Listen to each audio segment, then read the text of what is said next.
Good morning, everybody.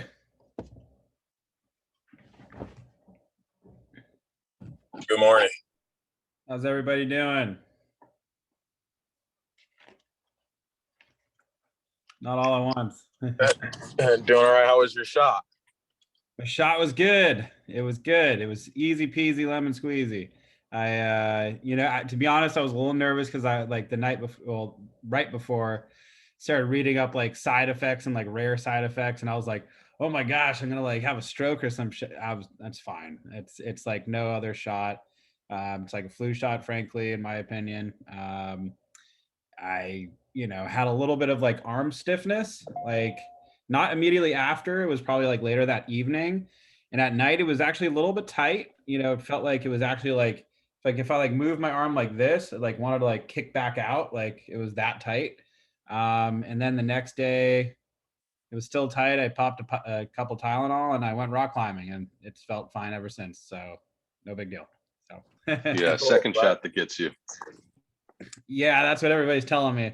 Admittedly, the first night I felt a little bit like almost like I was about to get sick, but like didn't get sick. Yeah, if that makes sense. Like I felt a little like maybe like I had the chills a little bit, but like I thought maybe that was just like in my head. And yeah, fine other than that. And I killed it in my rock climbing gym, so I think that's proof that it's not too bad. But I am interested to see what happens after the second shot. Anyway, so today we are going to actually do some of our I have to do attendance for when we do this, but also while I do attendance, I like to ask everybody, have you been, making your contacts? Have you been making your calls? And if so, to keep everybody accountable, I'm going to write it all down so we can all see what we've been up to. But since we have a whole bunch of new people, I'm going to have to add a whole bunch of new names. So let's start with the first one that I can see is Taylor Colwell. How are you? Hi, I'm doing good. How are you? I'm good. And this is your second class, correct? Yeah, I couldn't attend Mondays because I had a midterm during the same time this was, but I'm all good to go now. I can attend the rest. Perfect. 1 and 3. And so Taylor, what we're going to do is, can everybody see my screen? I'm on a spreadsheet right now. Can everybody see that? Yeah. Okay, cool. So let me explain what we're going to do right now. So what I like to do, part of our daily 10-4 that we talk about, which can anybody remind me what our daily 10-4 is? We haven't gone over it too much, but I'm going to go over it a little bit more in depth now. Okay, so our daily 10-4, I think we only went over it like once, but our daily 10-4 consists of this: 10 calls or contacts rather, 10 contacts per day, talking about real estate or real estate needs or whatever, just as long as the conversation turns into something about real estate. Hey, I joined Keller Williams, or I just got my license, or I just switched brokerages, or do you have any real estate needs, for examples. So 10 contacts per day in regards to real estate. We want to do 10 notes, whether it be handwritten notes, which I highly recommend, but obviously for some people, they're just, mail is not their thing. So it could be 10 text messages. It could be 10 emails. It could be 10 direct messages on Instagram, Facebook, social media, etc., LinkedIn. So 10 messages per day. For example, let's say I called 10 people the day prior, but the next day, following day, I might do a follow-up message with those people that I spoke with the day before. So that's a good example of what you do. So 10 calls or contacts, 10 handwritten or electronic notes. We also want to add 10 people into our CRM or some form of a client database that we can manage. For example, it could be an Excel spreadsheet where you're managing your clients. So you're writing their name, their phone number, their address, their email, their social media, maybe an area where you have some notes about the conversation that you had. So for example, I was talking to Bob Smith in Santa Monica, and he mentioned that his kids are playing Little League sports again. So that way I'm able to, in the next follow-up convo, I can go, hey, Bob Smith, by the by, how's your kids' first soccer game after, being a year off? So we want to have a client database that we are managing So we're effectively communicating with our clients. By the by, Command is going to be a great option for all of us. It's a free CRM through Keller Williams, and it's very intuitive. So just to recap, 10 contacts per day, 10 handwritten or electronic notes, 10 additional contacts added into our database or a CRM. And then finally, it's going to be 10 homes previewed per week. That's the only one that's per week. That's not necessarily per day. And now during the pandemic, it's going to be a little bit difficult to do previewing. So it's fine if you're just going on the MLS, what have you, and looking up 10 new properties that have hit the market, et cetera. And why do we do that? We just want to keep ourselves fresh in what's happening in the market and be knowledgeable. So when somebody asks us, hey, how's things going in Santa Monica? How are things going in Bel Air? How are things going in Newport Beach? Oh, it's great. 10 new properties just hit the market, or 10 new properties just sold at record prices, what have you. So we wanted to stay on top of what's happening in our local market. So our daily 10-4 in summation is 10 calls or contacts per day, 10 handwritten notes to the people we contacted the previous day, or just for, shits and giggles. And then we're going to do 10 people added into our CRM, and then 10 homes previewed per week. So that's our daily 10-4. And as long as we're doing that, I promise you'll do amazing in real estate. If we can do that every single day, you will be selling more real estate than I am. Okay, so Taylor, back to you. So during this, we really don't focus on a lot of the other stuff, like how many notes you wrote, how many homes you previewed. I just care about what's the most important thing, which is prospecting, lead generation, is 10 contacts a day or whatever you feel comfortable with. If we're just starting out, I want you to pick a number that you feel comfortable with. As you'll notice, some people have 60 contacts per day. That comes out to 420 contacts per week. Great number, by the way. So the point is we want to pick a number that is, going to work for us. And then also on the flip side, you can see, one person, Michael, he has 5 people per day, which is 35 per week. So I'm cool with whatever you feel comfortable with. And I just want you to pick something that you can remain consistent with. Because if you were part of the power session this morning, Mercedes said something that was brilliant.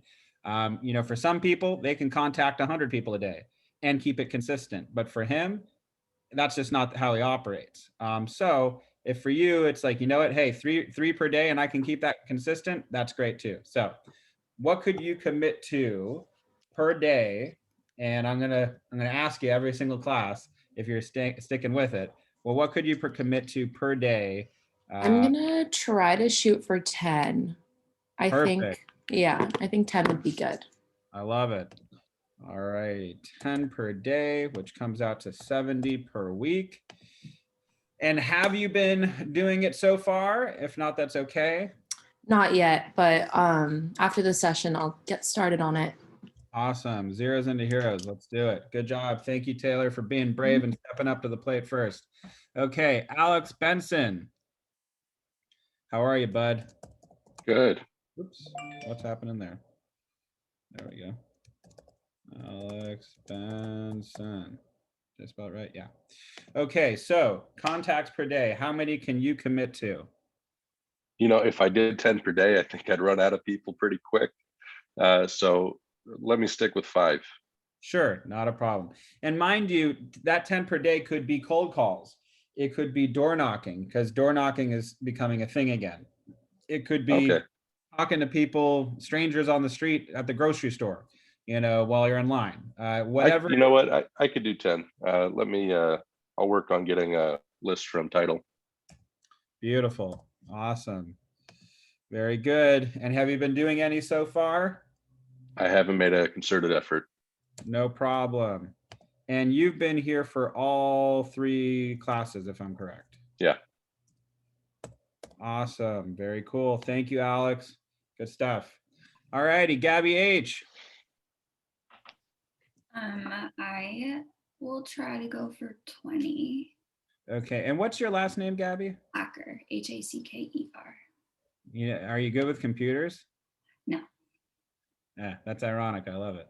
Awesome. So how many per day could you do? 20. 20. Thug life. I love it.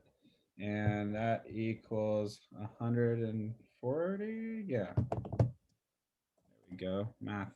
Do it. I think that's right. Yeah. Okay. And have you been doing any so far? Yes. I think I remember you said something on Power Session. What was your numbers? For this week or like so far? Yeah. So for example, oh, by the by, and then when we do our reporting, we do number of calls made and actual contacted. And then we want to see if we're keeping in line with what we said we would do per day and per week. And that helps us kind of figure out like, okay, so I made 20 calls, but I only contacted 5 people.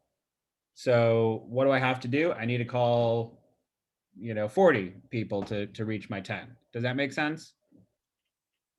Okay, cool. So how many have you proactively reached out to, and how many people did you actually contact?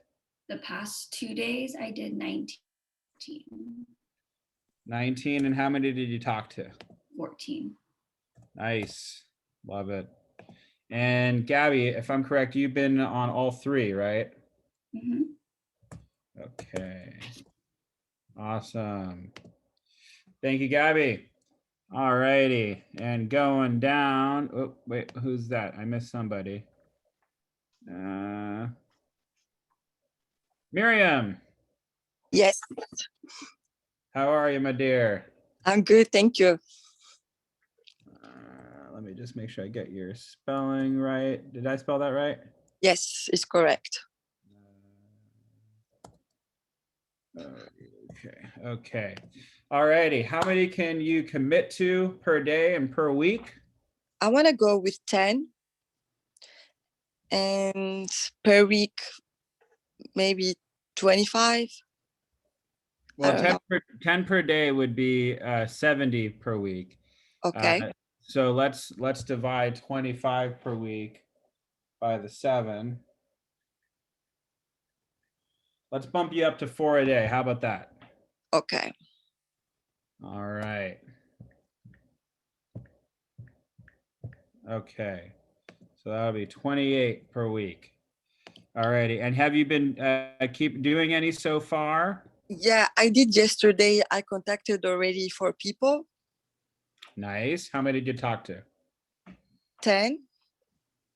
So you contacted 4, but you talked to 10. So Yeah. nice. All right. I'll do it. Okay. Sounds good. And how many classes have you been in so far? I think this is the 3rd one. Perfect. 1, 2, 3. We're doing the honor system, by the way, everybody. Thank you very much, Miriam. That's awesome. All right, Joseph, how are you? I'm good. How are you? I'm good. And what's your last name?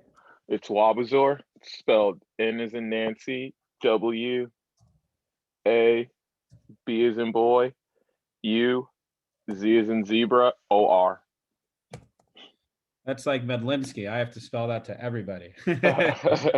Awesome. And how many can you commit to per day and per week? I'm gonna try to go hard. I'm getting that Mojo dialer on Friday, so I don't know. I'm gonna like trying to just do like an hour, and then Nice. see what I just like an hour, set aside an hour every day to try to make phone calls. Want to do 15 contacts per day? It works for me. Awesome. Okay. And because I am illiterate in math, 15 times 7 is 105. Awesome. And how many have you been doing any so far since Monday? No, I haven't done any. I'm gonna get my dialer on Friday. No worries. Sounds good. And I know you've been on every single class. Okay, very good. Thank you so much, Joseph. All righty. And Albert Kim, were you in, did I get you in any of the last classes, or are you new? I think you called me. Yes, I've been there every class. And did I have you written down before, or did you start on, is this your 3rd? This is my third class. Okay, perfect. I had another Albert previously, so I was just checking. Albert Kim, and you're going to the airport right now, right? Yes. Nice, very good. And Albert, how many could you do per day? I'm gonna stick with 3 for now, so that I could exceed my expectations. If Awesome, anything.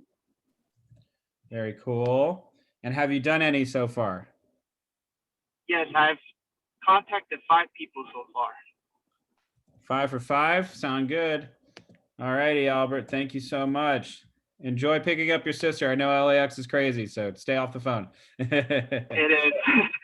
Awesome, very cool. Shannon Schuster. Hello. Hello. I like your last name. I like the last name Schuster. Thank you. Yeah. Shannon, is this your, oh wait, are you already on here? Yeah, you have me on line 71. Perfect. Okay, we already have you up there. How's the calls been going so far? Good. You could actually probably bump me up to 10 per day. Love it.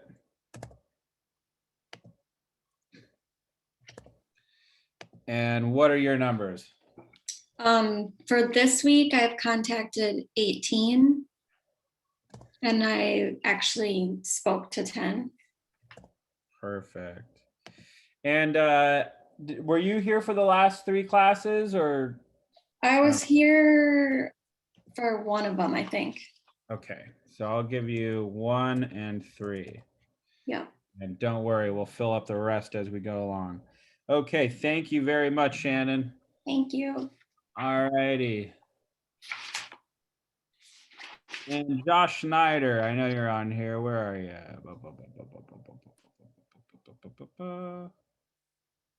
You're not that far up, are you? No. There we are. Josh Schneider, 74. Josh, how's your week been going? There, Josh? I know he's been on a few, so I'm just going to fill those in. All right, Josh, if you get back, let me know what's what. I have a chat. Sorry, you're on a call. No problem, bro. Okay, moving on down. Pashman, how are you? I'm good. How are you? I'm good. Did I pronounce your name correctly? Yes, sir. Awesome. I'm getting the spelling down. All righty. Pashman, how many can you commit to? I would say 10. 10. I like it. 70. And how many have you done so far? If you don't have any data, that's okay. 0. Zeros into heroes. All righty. And how many classes have you been staying up with so far? The second one and this one. Perfect. Awesome. Good stuff. Thank you very much. Okay, going down the list. Cindy Melendez, what's up, girl? You there, Cindy? Hi, I'm here. Hi, how are you? I'm good. The prodigal child returns. How are you, my dear? I'm good, thank you. I think I have you. Where are you on here? You're somewhere. Hey, Jared, if you press Command F, then I think you can just type in the name and it'll take you. Command F. I don't have command. I have control. Is that the same? Yeah. Oh, haha. Learn something new every day. Cindy, there you go. All righty. Cindy, how about you? How many have you been doing? I've done 30 phone calls. What? And I got hung up 4 times and 7 conversations. I like how you like note that you got hung up on. I can just imagine you being like, I'm calling you back, asshole. No, I thought it was funny. After like the second, I was like, let's keep track of how many times I've gotten hung up on. Like I just made a game out of it. I love it. I love it. That's awesome. Well, keep it up, Cindy. You are kicking butt and all that fun stuff. All righty. Well, thank you for joining. And hold on, I know I'm missing somebody. I thought I saw her. She reached out to me. Oh, nope, she went off. Oh, well. Am I missing anybody that I didn't get yet? Jaime. You there, Jaime? Yeah, I'm some internet connectivity issues. Can you hear me? Can you see me? Sorry. I can't, I can hear you, but you're kind of coming in and out. Okay, so my numbers are 14, 8, and 1. 14 and 8 and 1 appointment, right? Yeah. Nice. I like it. Awesome. Very cool. All righty, everybody. So did I miss anybody besides Jaime? All right. Sounds good. Okay. So today we are going to go over, let me pull it up first before I open them up. By the by, hold on one second. There we go. By the by, did anybody else get their shot recently? I got the first one. About a week and a half. I did too. And did you get any symptoms after your first one? No, my arm was just sore for like a day, but that was it. Same. Yeah. Yeah. I have my second tomorrow. I felt actually. So yeah. So it's interesting. Joseph, I actually read up on that. Like, can I work out? And it's actually by doctors, it's recommended to, move it. And what it does is instead of it being like centralized in one location, it spreads it out a little bit more throughout the entire arm. So it's not like such a localized, like, it doesn't feel like you got punched like with like a knuckle, so to speak. So, I found that interesting. So that helped a lot. I think the lady was saying that maybe she was saying it might be hard to work out right after. Right. Yeah. Right after getting it. Yeah. I think you're onto something there. Okay. Now I need to share. Why is this lagging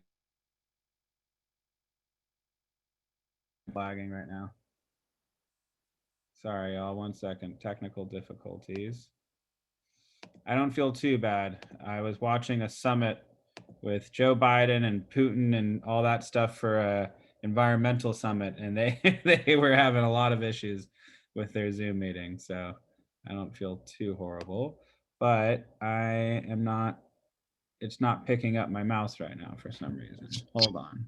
Did you hear what Biden said about the 1031 exchange? What did he say? I did not hear about it. Apparently, like if it's more than 500 in exchange and whatnot, then he's gonna do something where it can't be exchangeable anymore. So I feel like investors are going to go for more smaller properties versus. Why would Biden do that? That's like, I have no idea. That's stupid. That's really stupid. That's what I thought, but I was like, I want to see if anybody else heard about it before I come to that final conclusion. Is it, you mean more than 500 in capital gains? More than 500,000 in capital gains? Or what do you mean by more than 500? Yeah, like more than like 500 in capital gains. Okay. I voted for the guy, but that pisses me off. What can I say? All right. It hit a nerve with me too. That's why I was like, I'm asking. So that I was like, okay, maybe he knows. Maybe I heard wrong, but Yeah. Hold on, what's happening? I think I just turned off my. But I think also if you make over $1 million, you get taxed 57% now. What? Mm-hmm. I have one of my buddies, a financial advisor, and he put out an Instagram post about it. Yeah, and he was talking about like a lot of people are like, "Oh, who cares? You're making over $1 million." But he said it's really going to really hurt people who have small businesses and are like using that money for saving that money to like make a few instead of having a retirement. Yeah. So that was kind of hardcore, yeah. Yeah, When I did he mean, do that? Hmm. When did he do that? This was either the beginning of this week or at the end of last week. It was really recent. I'll look for the post. But he did. this is weird, y'all. Sorry, my whole thing is like freezing right now. There we go. Hold on. I think I got it going. All right. Can you see number 3, power session, find your business? Yes, we see it. Awesome. Okay. Yeah. Sorry, some technical difficulties. My bad. Okay, so session 3, find your business. We're starting with reporting out our daily 10-4, which we just did. So congratulations, y'all. Thank you for giving me your numbers and doing that fun little activity with me. But as I like to do more often than not, I like to get right into the scripts for cold calling. And frankly, these could be scripts for door knocking as well. You can just change them a little bit. The really cool thing about door knocking is I feel it's a lot harder for somebody to hang up on you when you're standing right in front of them. You might think that it's a little bit invasive, but I've found personally, as long as you're coming with from an angle of contribution and trying to be helpful, most people actually receive it very, very well. Some neighborhoods are better than others. It's just the luck of the draw. I found some neighborhoods in the higher price range, surprisingly enough, are a little bit more inviting to people who are door knocking. I think, and this is just gut feeling, not necessarily any data that's showing this. I think a lot of people are intimidated to go to these uber high-end locations, and they don't get as many door knockers. So I recommend shooting for the moon and just going for it, or picking an area that is close to your home, so it's easy for you to do it on a consistent basis. Or if you're more of a phone person, keep with the cold calling and reaching out to your friends and family. But let's get into this script. We're going to use the scripts you learned in session 1 and 2.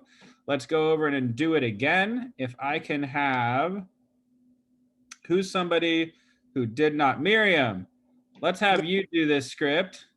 Okay. Are you on your phone right now, though? Yes. Okay, give me 1 second. Let me just see who this is. Hello, this is Jared.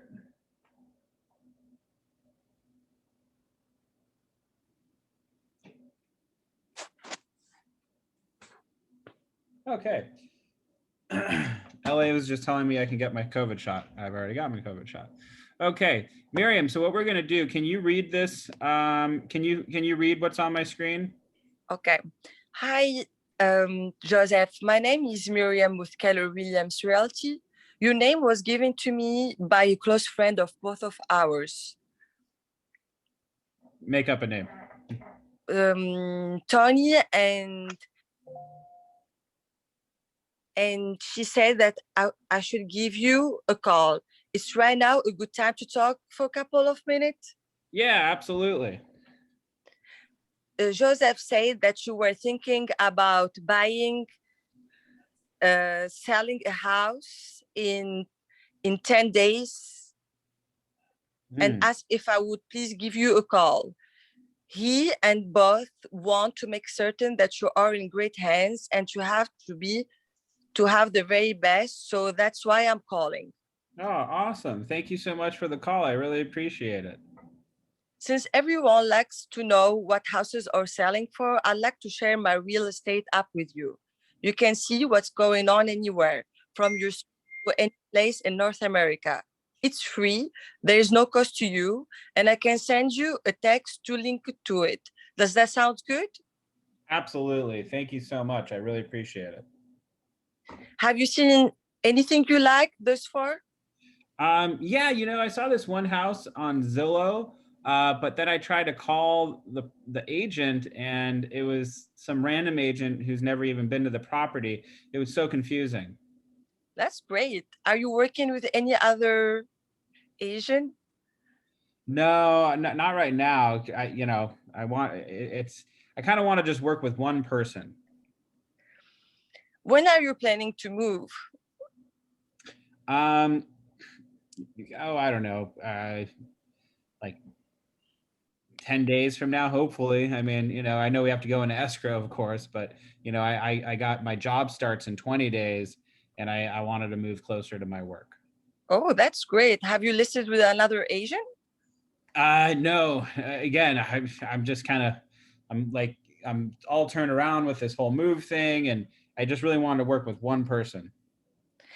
The next step is for us to get together. I can answer all your questions and explain how the entire process works. It will only take about 20 minutes. Can we meet today, or would you tomorrow be better for you?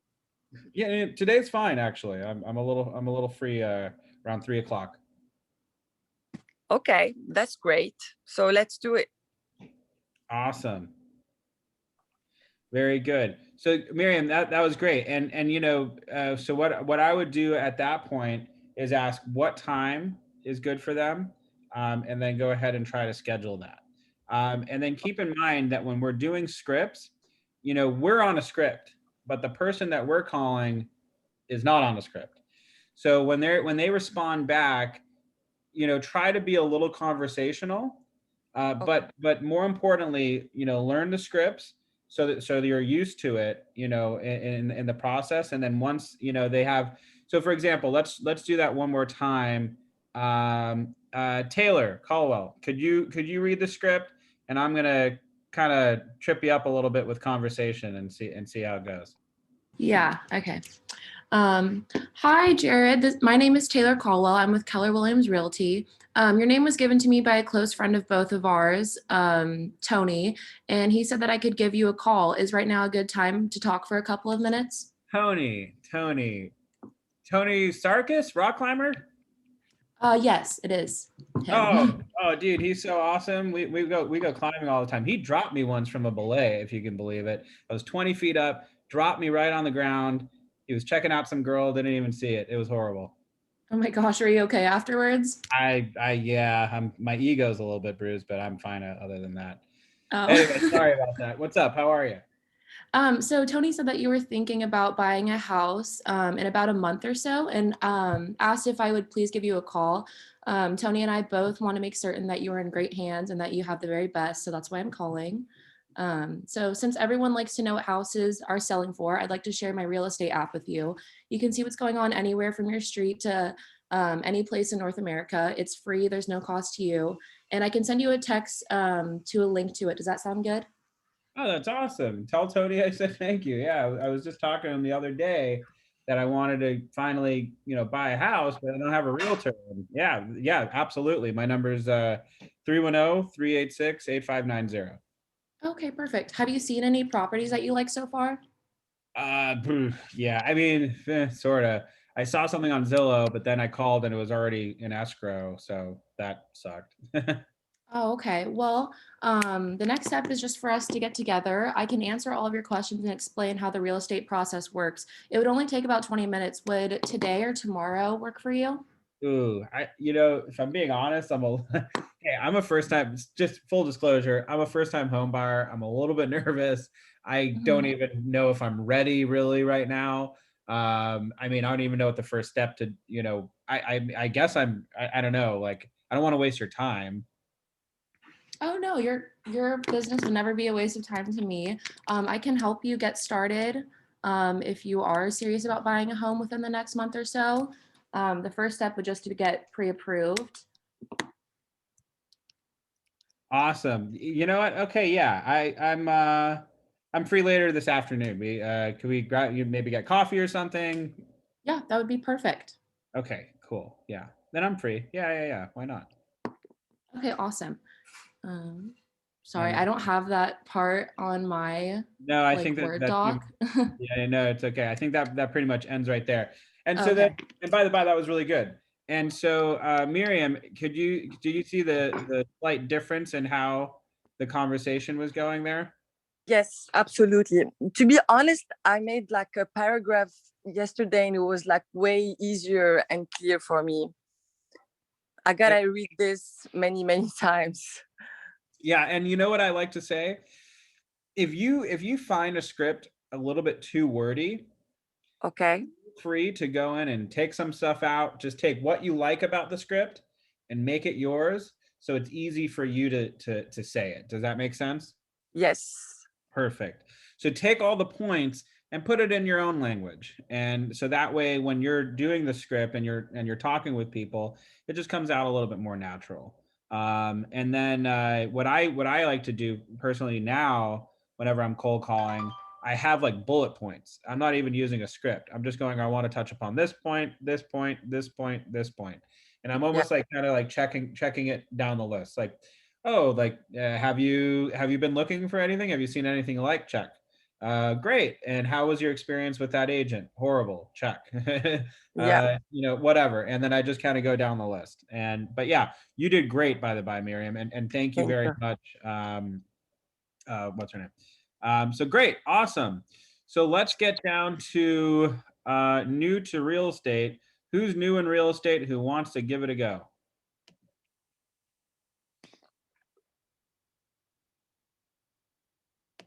Anybody? I'll go Can I again. Awesome. Alex, and who else wanted to go? I want to try that one on the top that you just did with the other two. Okay. If we can. Yeah. You know what? Let's do that one first, and I'll be the person you're calling. All right. Ring, ring. Hello, this is Jared. Hey, Jared. This is Joseph Abuzar. I'm a real estate agent with Keller Williams here in Beverly Hills. I got your name from a close friend of both of ours. Oh, cool. His name's Bobby. Hey. Oh, sure. Sorry, I'm talking over you. Hey, Joseph. Nice to meet you. And Bobby, Bobby who again? Bobby Ludeman. I guess you guys do rock climbing together. Yeah, I'm really good friends with him too. He's an awesome guy. Yeah, he's hilarious. He smokes a lot of pot, but good guy. How's Bobby doing? He's doing pretty good. We were hanging out yesterday, and he said that I should give you a call. Is right now a good time to talk for a couple minutes? Right now is a great time to talk. Excellent. Well, Jared, Bobby said that you were thinking about selling your home in the next month, and he asked if I could give you a call. He said that. Go ahead. Sorry. No, absolutely. Yeah. So we just both wanted to make certain that you were in great hands, and that you have the very best. That's why I'm calling. Sure. So since everyone likes to know what's happening, what houses are selling, I'd like to share my real estate app with you, so you can see what's going on anywhere in the world, from North America to Since everyone likes to know what's selling, what homes are selling, I'd like to share my real estate app with you. You can see what's going on anywhere from your street to anywhere in North America. It's free and no cost to you. I can send it over in text. Does that work for you? Absolutely. That sounds great. Great. So when are you planning to move exactly? I know he said in about a month, but he wasn't really too sure. You know, a month ideally, but you know, I also have a house that I have to sell too. Great. Yeah. Awesome. I can help you with that too. That's no problem. That's great. I kind of, you know, I don't like talking with a bunch of, you know, I tried Zillow.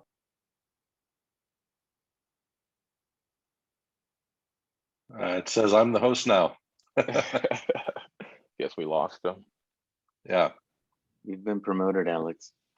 All right. Tear it up, man. I'm sure he'll come back. Anyone have his number? You can give him a call. Yeah, I'll text him. He probably died. So that Pfizer shot. Jared.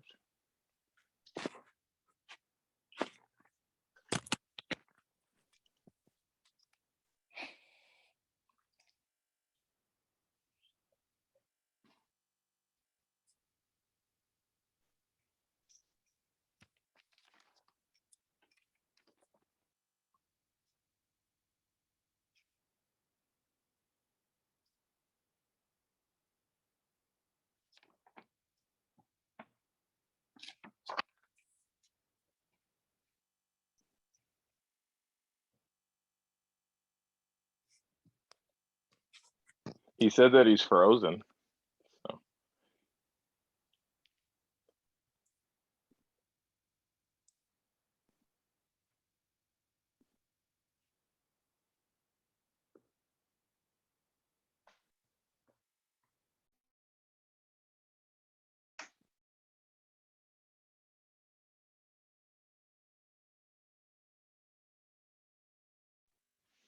He's trying to log back in now.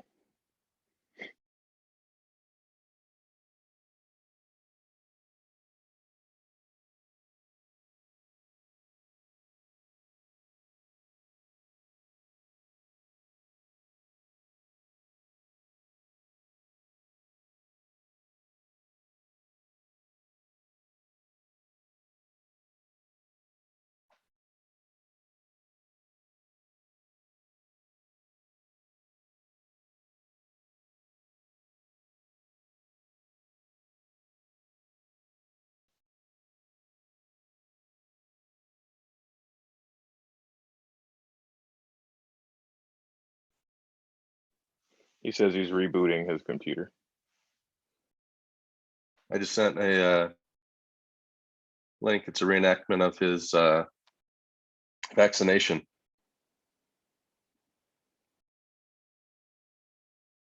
That's funny.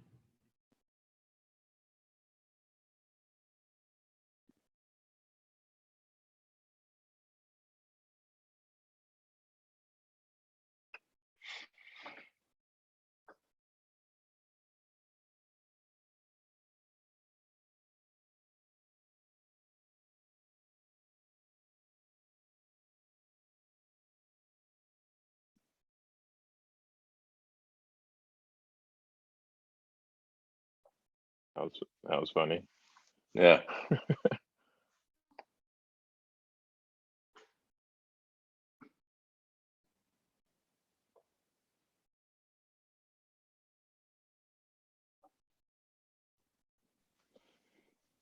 I don't know, Alex, do you want to go? I kind of remember what we were talking about off the top of my head. You want to be the person that I call until he comes back? Yeah, let me maybe I can, I couldn't get screen sharing going, so maybe I can send over the hosting duty or privilege to somebody. Anyone know how to do that? I don't.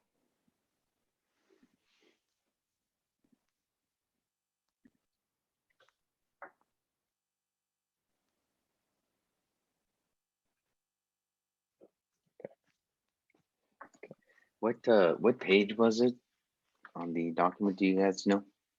Oh, he's back. Oh, all righty. Some technical difficulties there. I apologize about that. It was the third class, and the page was, I'll tell you in a second. Bum, ba-da-dum, bum, bum.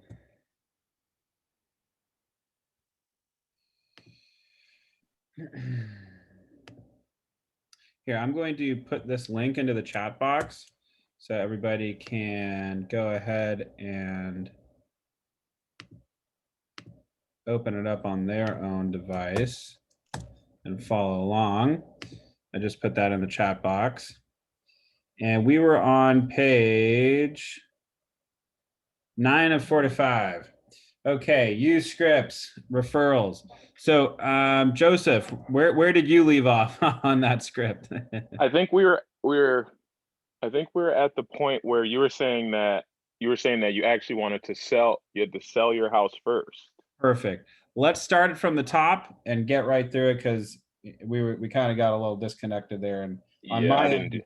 it was freezing a whole bunch, so I was like, what's going on? All right, So, let's do it. Let's do that one more time. All right, ring, ring, ring. Hello, this is Jared. Hey, Jared, this is Joseph Abuzor here with Keller Williams Beverly Hills. How are you doing today? Hey, Joseph, pretty good. How are you? I'm doing pretty good. The weather's warming up. I'm pretty excited about that. Looking forward to hitting the beach this summer. Nice. How's your day going? Not bad. Speaking of the beach, I'm going to Puerto Vallarta for 4th of July. That's going to be Nice. interesting, going out of the country for Independence Day. Yeah, well, did you get your vaccine yet? I got my first shot, so There you go. there you go. So you're ready. Uh-huh. Well, Jared, your name was given to me by a guy who's, I think, pretty good friends to both of us, Bobby Ludeman. Oh, yeah. I know Bobby. How's he doing? He's doing pretty good last time I checked. Nice. And he said that I should give you a call. Is right now a good time to talk? Do you have a minute? Yeah, sure. What's it in regards to? Excellent. I'm glad you have a minute. Well, Bobby said that you were thinking about selling your house. Oh yeah. Um, and he asked if I could please give you a call. Bobby Yeah. said, yeah, so Bobby said that he wanted to make sure that you were in the right hands and that you were very well taken care of, and that's why I'm calling. And so since everyone likes to know what houses are selling and how much their homes are worth, I like to share a real estate app with you. You can see what's going on anywhere in Northern California. It's pretty cool. Right from your front door all the way to wherever you can think of in Northern California. And it's really easy to use at no cost to you. Do you think I can send it over? Does that sound good? Yeah, sure. I mean, real estate. Are you like do you make like a real estate apps or what do you do? No, I'm a realtor actually. I Oh, specialize in helping people, with whatever they need in terms of buying, selling, investing. And that's why Bobby said I should reach out to you. oh, well, I definitely need a realtor. I don't know about an app because I've been using Zillow and I've been having the worst experience ever. Well, that's why the app is so cool. It's a little bit more accurate than Zillow. And at the very least, you can at least compare what you're seeing on Zillow to what you're seeing on the app. It's really easy to use. And, since you're such good friends with Bobby, I wouldn't mind showing you how to use it sometime either. So if Oh, that works for you, is it all right if I send it over to you? yeah. I don't mind you sending it over, but for me, like the thing that drove me nuts about Zillow is whenever I was interested in a property, I try to call an agent and it's like a different agent each time, and none of the agents even had anything to do with the property. Like it was just some random Zillow agent or something like that. I know that sucks. Zillow is, that's the way it goes, but you don't have to worry about that anymore now. I'm here. I'm Oh, here to help you out. Yeah. sounds good. So, I want a one-stop shop. exactly. And hopefully, one-stop shop for a long time. Anything you need. So when exactly were you thinking about selling your home? Well, I have to move for work. Surprisingly enough, I have to move in the next month. My start date is June 1st, so a little bit more than a month. But yeah, I mean, I need to sell ASAP. I've just been so Yeah. consumed with this move that I haven't even had a chance to, start putting pen to paper on getting this house sold. Yeah, and it is a process. So, we need to get started right away. Why don't we go ahead and set something up? I'd love to, get a chance to meet with you, share with you some comps, let you know what I think your house is worth, what it could sell for. Are you available today? I have 4 o'clock available. Does that work for you? 4 o'clock. Yeah, sure. Would you want to meet at my house or something? Are you safe with COVID and all that? Like, do you mind wearing a mask? I got my first shot too, actually. So, I mean, I'll definitely be wearing a mask, and social distancing I know is important, it should be. But I'm totally open to meeting in person or in Zoom. It's however you're comfortable. Okay, that sounds good. Let's go ahead and meet in person. 4 o'clock works. Do you have my address? I do, but just to confirm, do you want to give it to me again? Sure. It's 12345 Main Street. All right, that's what I had. All right, and you know what? I'll shoot you a text. I'll shoot you a text about 30 minutes just to make sure. I know sometimes, people get busy with their days, just to let you know that I'm on my way. And I look forward to meeting with you. Very cool, Joseph. Looking forward to it too. I just get, I'm so busy. I just need somebody to take care of this for me. And that's what I'm here for. I'm excited to help you out. Awesome. Thank you so much, All man. right. Great talking Cool. with you. Have a great day. You too. Cheers. Bye-bye. Bye. So that was great, Joseph. I love that. That was really awesome. I like how compared to last time, you were able to vamp a little bit more, kind of roll with the punches, so to speak, while I'm talking about other things. So really good. That was awesome. Good stuff. Thanks. All righty. Now, if I could have Alex do new to real estate and Joseph, you'll be the person he's calling. All right. You got to scroll down, Jared. Oh, I do? New to real estate? I thought I'm on it. Oh, wait. I have it in front of me. Maybe I'm not sharing my screen. Hold on. Oh, host disabled. I need a call. Yeah, Joseph, you would have to click on participant and then select Jared click where it says more, and then say make host. Are they on the call? I don't think he's on the call. Yeah, so the host duty got shifted over to me when you dropped off, and then I gave it to Joseph. Oh. Yeah. But when I click more, it just says live on Facebook. But I don't need to see the script. I don't need to see the script anyway. I have it in front of me on my screen. Okay. Hey, this is Alex Benson. Do you have a moment? Well, can somebody put me as host, because it would have to be Joseph. Yeah, Joseph, can you walk him through that, Alex? So do you see at the bottom where it says participants? Yeah. So click on participants and a window pops up with everybody's name. Okay. And then on Jared, okay. It should say more for you. It says more for, yeah. And then select make host. Okay, make host. All right. You should have it now, Jared. There. Okay, perfect. Thanks, Alex. Yep. Thank you. Awesome. Okay. You would figure it out eventually. Okay.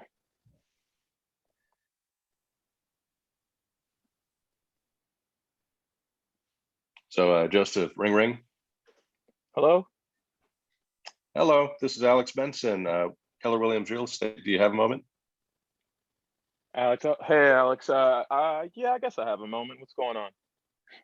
Well, I want to share with you some exciting news that I've become a real estate agent with Keller Williams Realty. With this new partnership, I have all their knowledge working for me, plus my clients get all my enthusiasm and hard work. Thought about sharing this with you because I knew you'd be somebody to help me grow my business. Oh yeah, you thought I'd be somebody. What made you think that I'd be someone to help you grow your business? Well, I know that I'm reaching out to everybody who trusts and cares about me, and I'd like to return that care and trust with my hard work and ability to help you with your real estate needs. One way I can do that is I have a real estate app through Keller Williams. It's free to you. We actually pay to maintain it. Can I share that with you? Yeah, share it with me. I'm not so good with apps, but I'm starting to get better. So yeah, I'd like to see what you got to offer. Yeah, it's really simple. So I'm just going to send you a text. It'll give you a link to download it and install it on your phone. From there, you just put in an address and you can see all kinds of information about what homes are selling for around you. And let's see. Do you know anybody right now that has a real estate need? Interested in buying a home, selling a home, investing in real estate?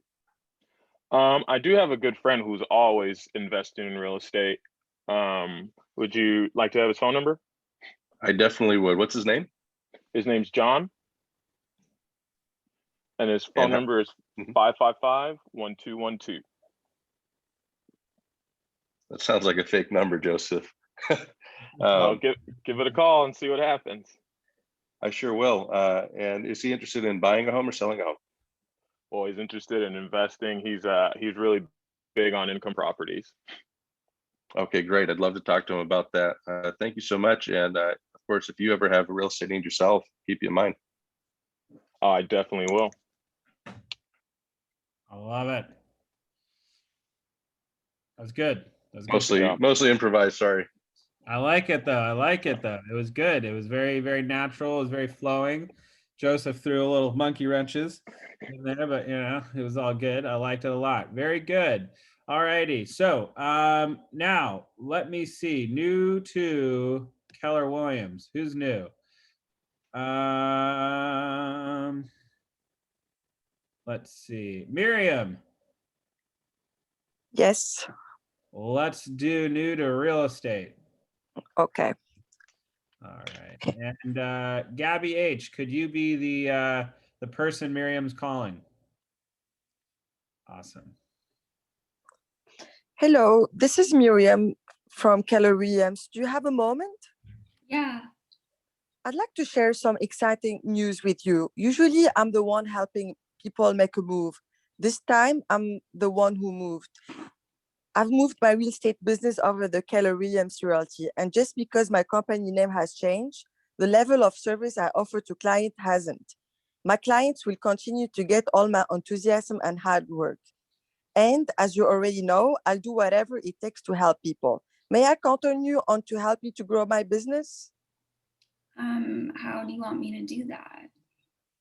Maybe share my, I don't know. Perfect. So if What you go can I over say? if you go over to the right-hand side, it says rest of the Oh, screen. oh, okay, I just saw it. First, I'd like to share my real estate app with you. You can see what's going on anywhere, from your street to any place in North America. It's free. There is no cost to you. I can send you a text so you can look into it. Does that sound good? I don't know if I'm really interested in looking at properties. Do me a favor, please. If you do hear of someone with a real estate need, will keep me in mind? Sure. Great. You said you're at a new company. Yes. What makes this company better than the other company? We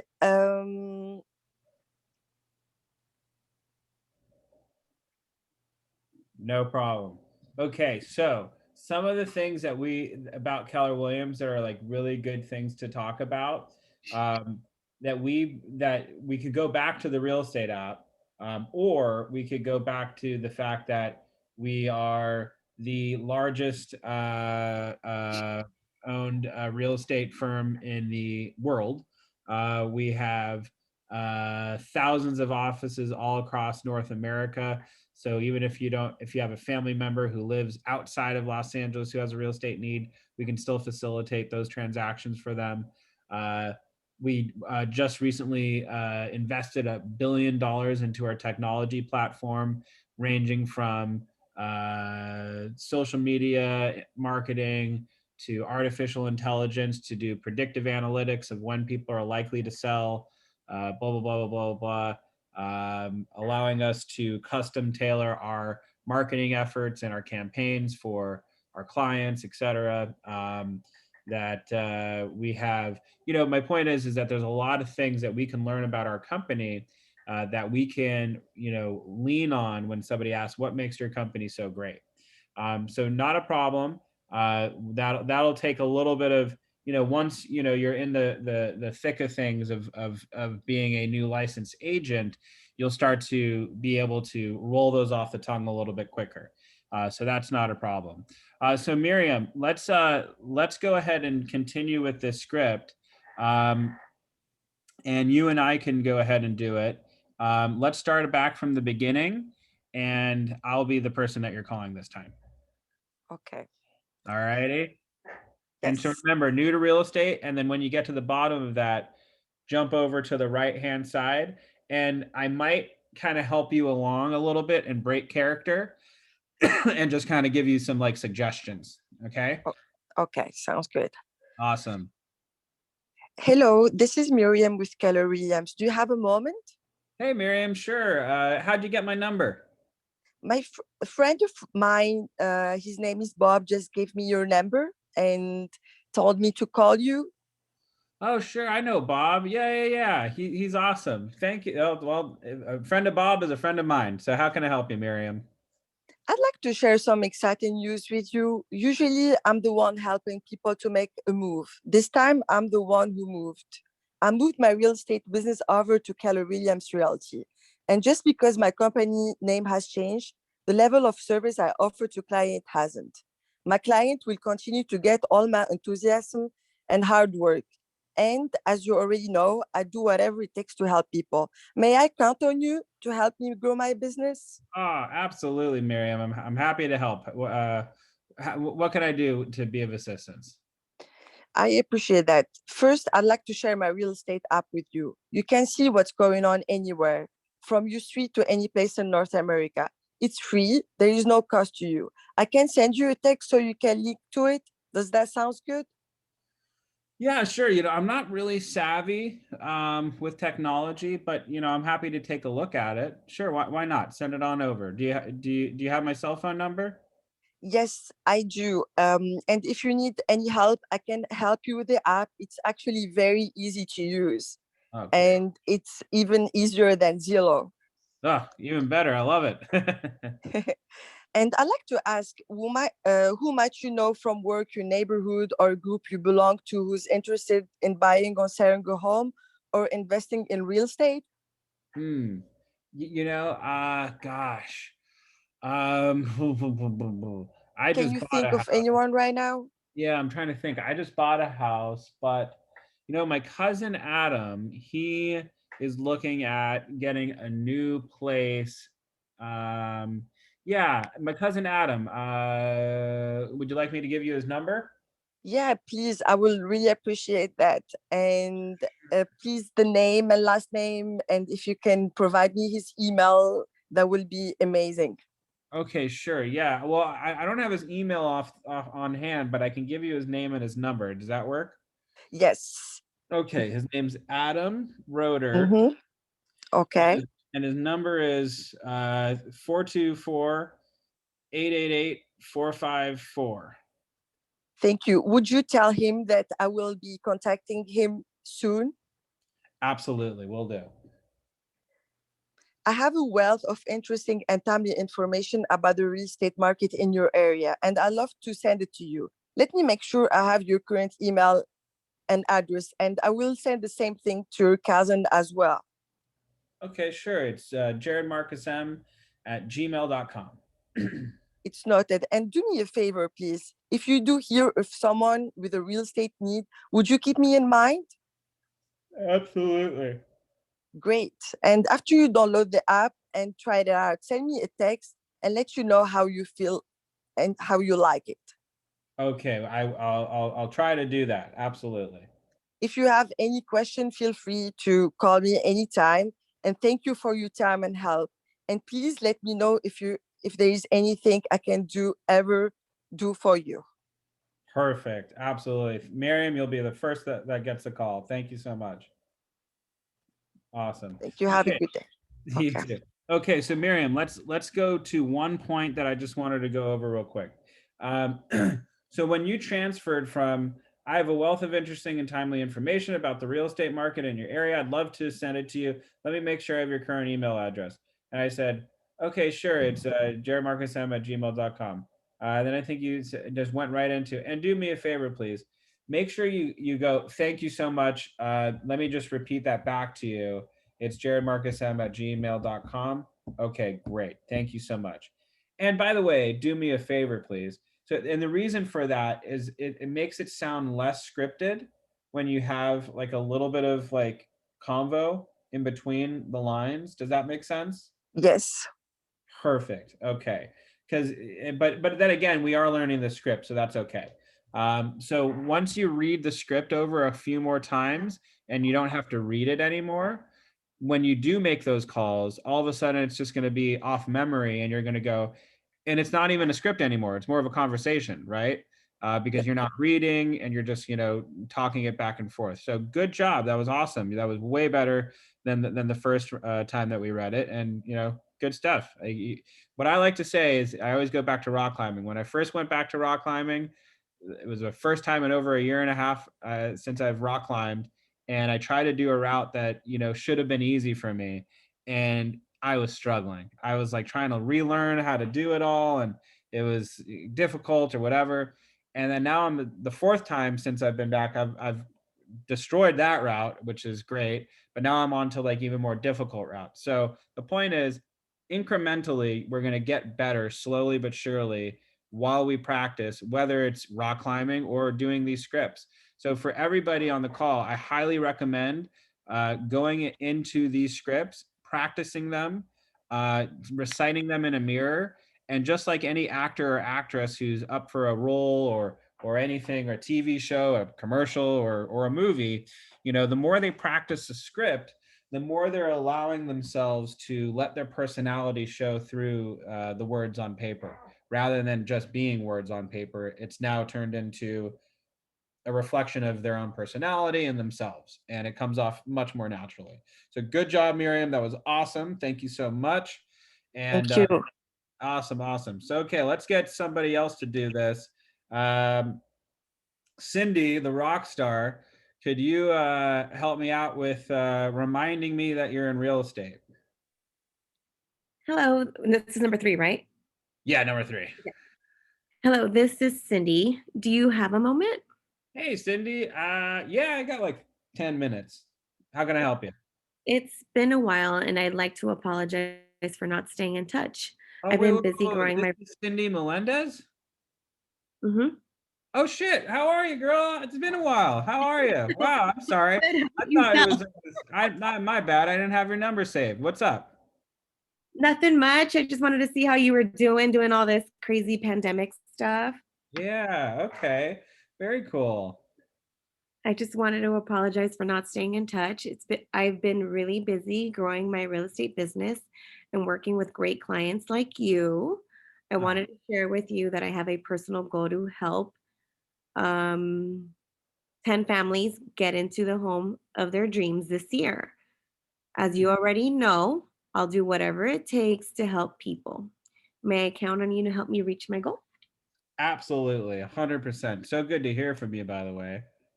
Likewise, likewise. Mhm. How's rock climbing going? You know, humbling. At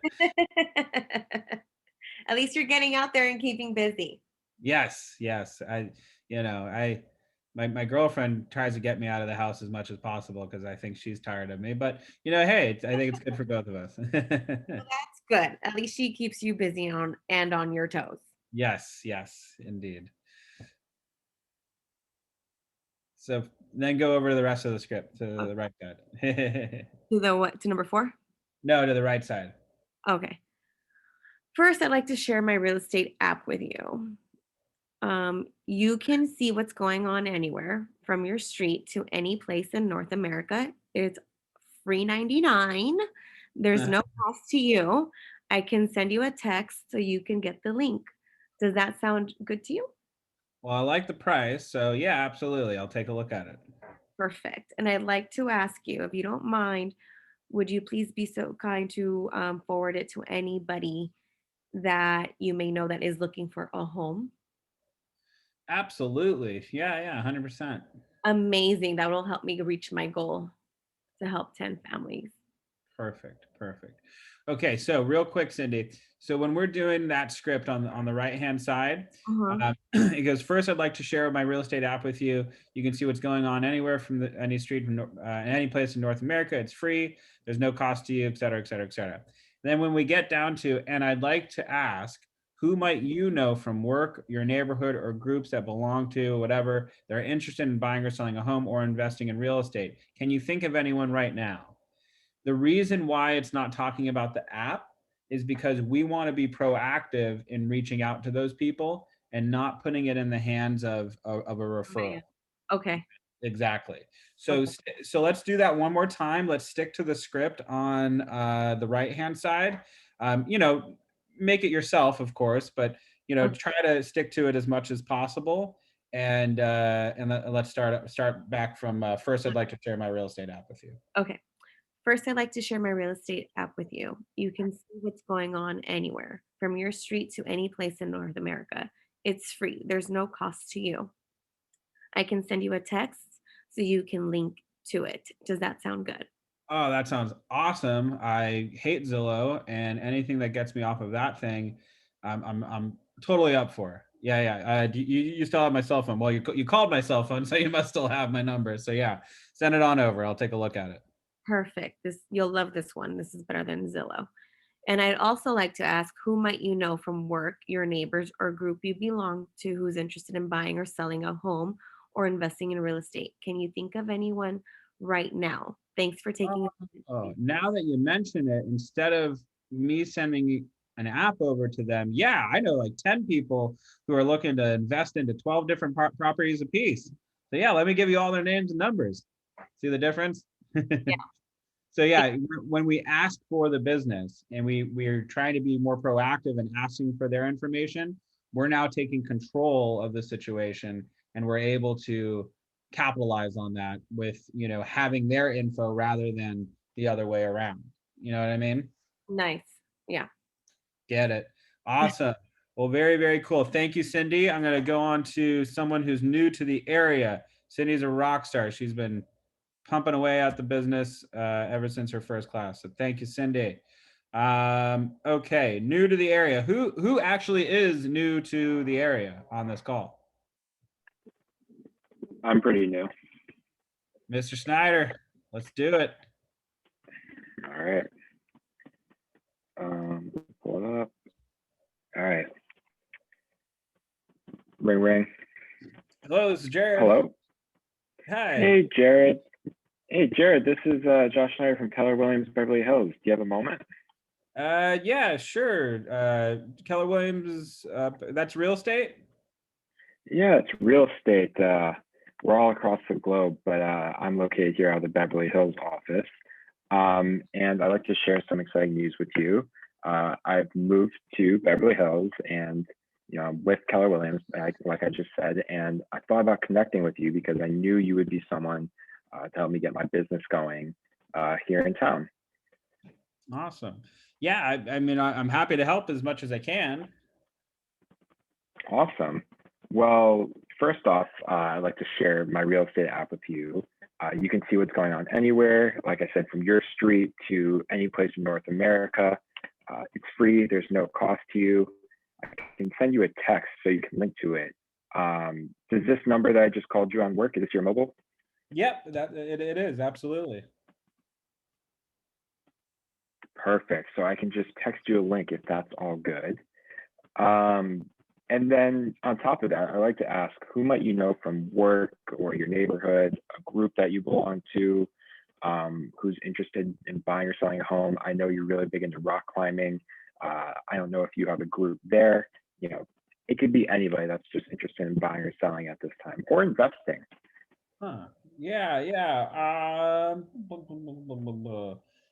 I don't know anybody off the top of my head. But if I do hear of anybody, I'm happy to let you know.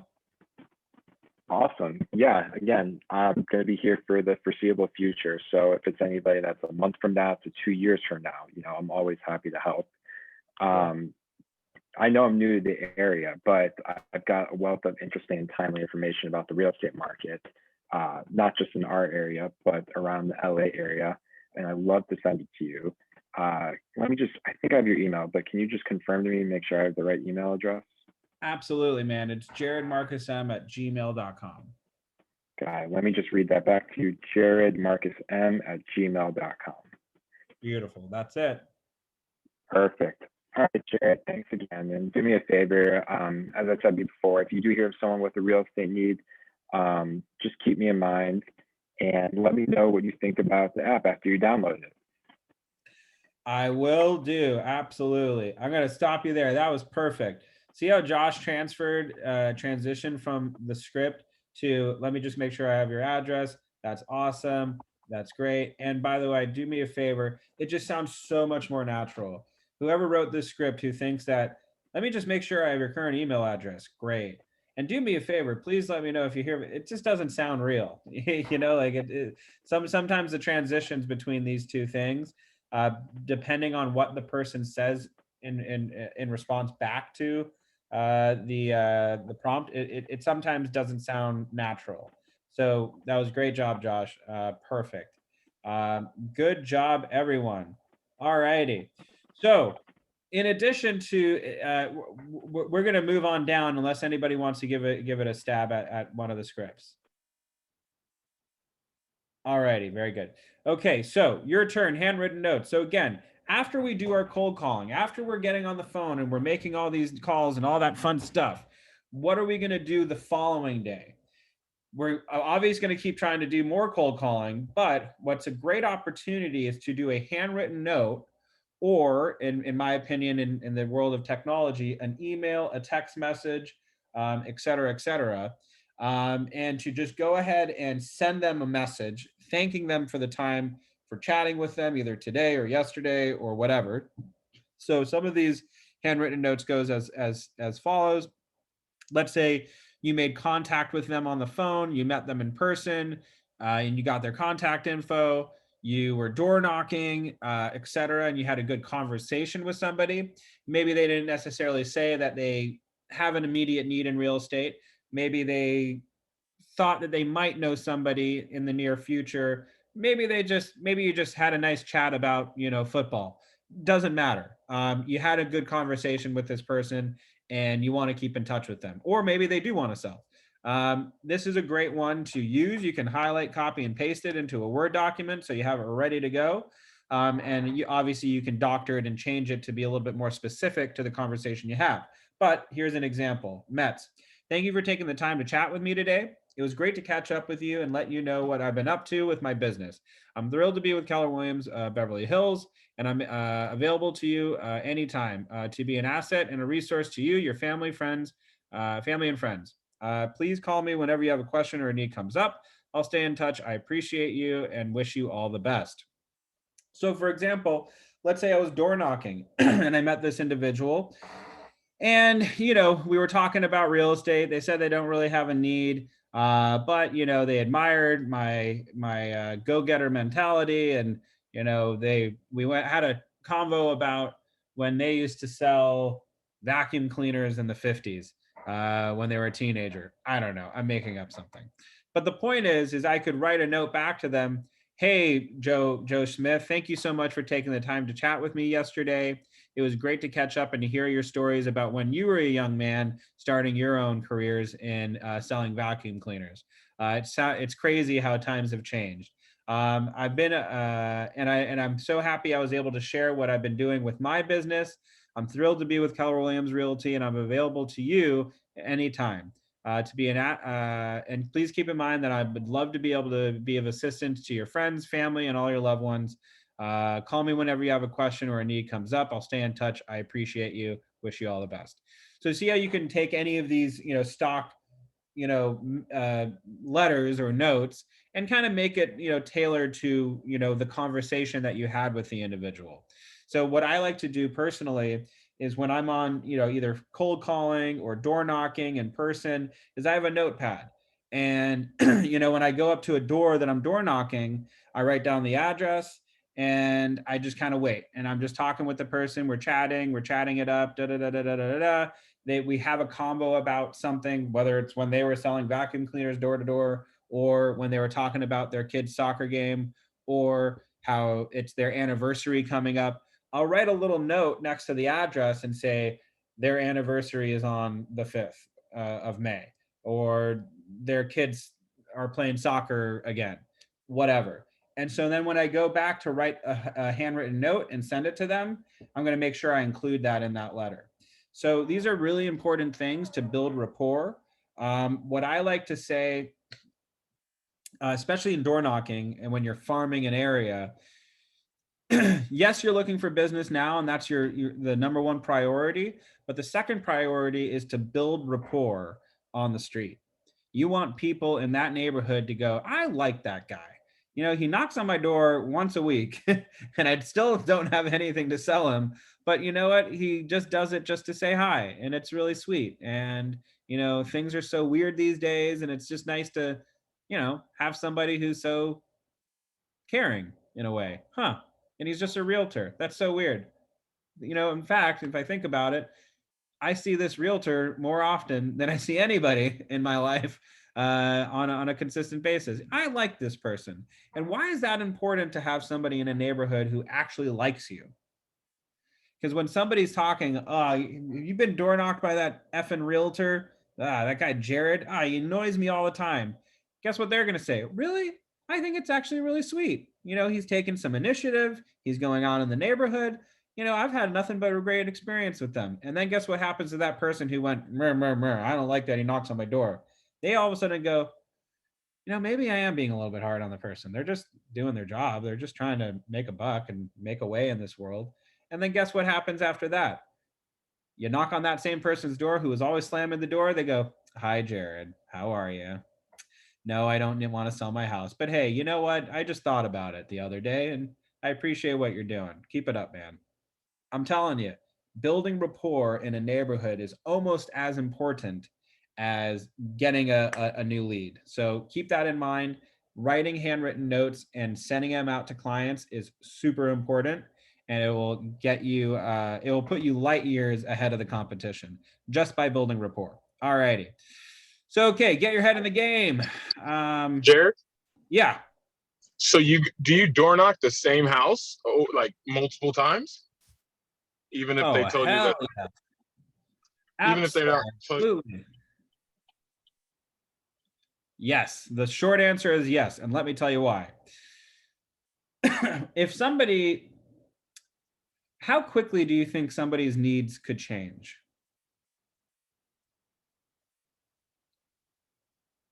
Joseph, how quickly do you Very, think? very, very quickly, very quickly.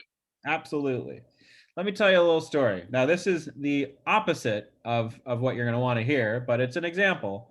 I had there was call it 3.5 properties, because one of them was really on the fence to begin with, but 3 properties that were like, yep, we want to sell in the next couple months. And then the other one was like, maybe. But anyway, the point is this was before the pandemic hit. 3 people, I want to sell. And then all of a sudden, the pandemic hit, and it went from I want to sell to I don't think I'm going to be moving until this pandemic is over. And that happened overnight. Now, could the reverse also happen? 100%.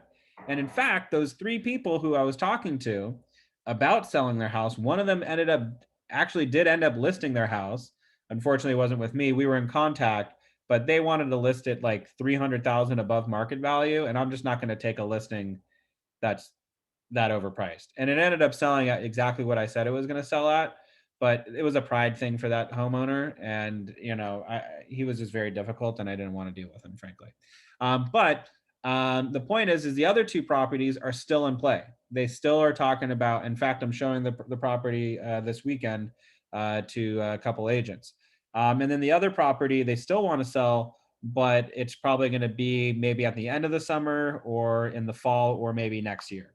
So my point is, though, is it went from a hard no to a yes again, within a year's time. And how do I know that their needs change? It's because I'm continuously following up with them.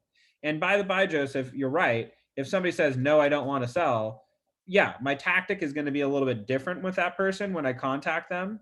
It might even start out with, I know you don't want to sell, but hey, I'm in the neighborhood. I wanted to stop by and see how you're doing. How's everything? How's Bob? Asking the wife, how's the husband? Or asking the wife, hey, you're asking the husband, hey, how's Miriam? How's Miriam? Yeah, that's her name. It's just, we're just building rapport. We're just having conversations. And then why else do I continuously follow up with those people? Because they might know somebody who started to decide to sell. That maybe their friend, they had a card game. They went to had dinner together for the first time in 6 months.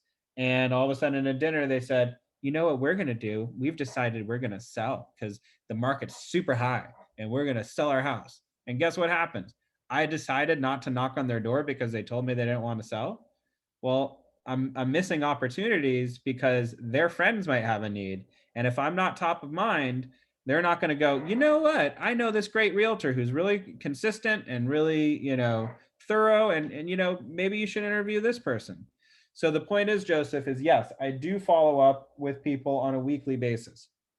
In fact, the way I would do it when I was door knocking consistently is I would door knock this is before I was doing these classes, I would do every Monday and every Wednesday is when I would door knock.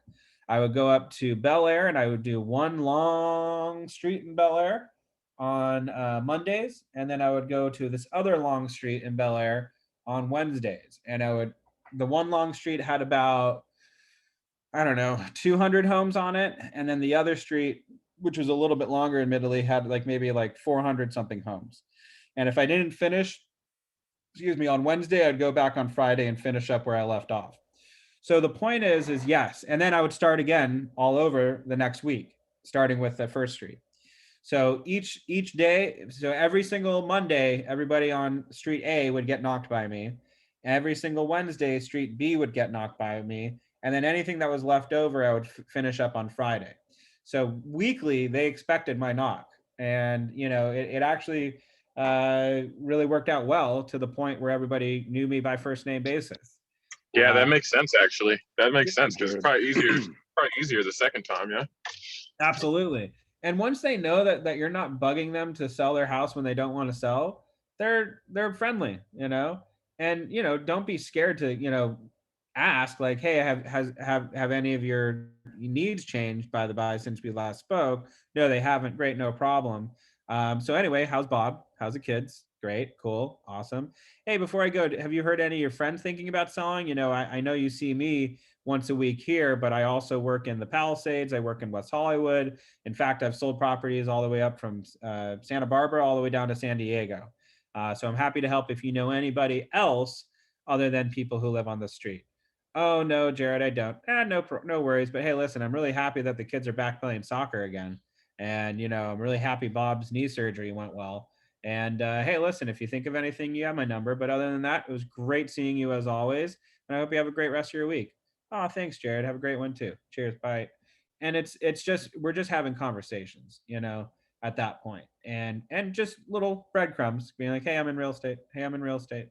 So yes, I do absolutely continuously follow up with people. Okay.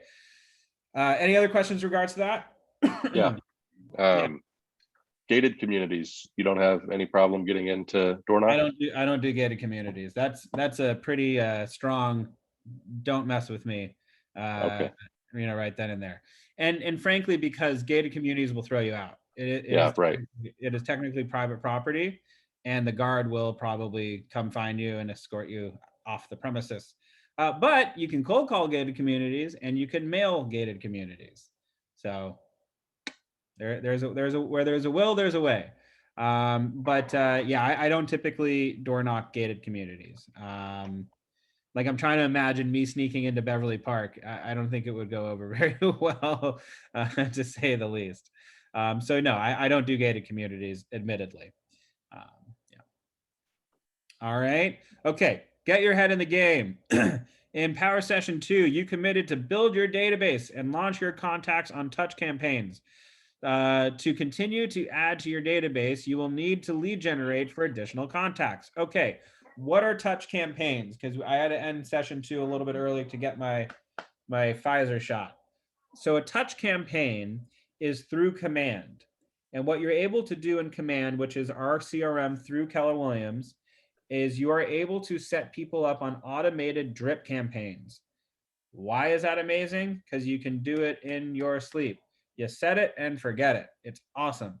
And what you're able to do with that, and frankly, you will have to go in and weekly kind of adjust your mailing and all that kind of stuff. And maybe you're doing a weekly newsletter, maybe you're doing a recently sold letter, stuff like that. But once you create that, you can go ahead and send it out to your entire audience.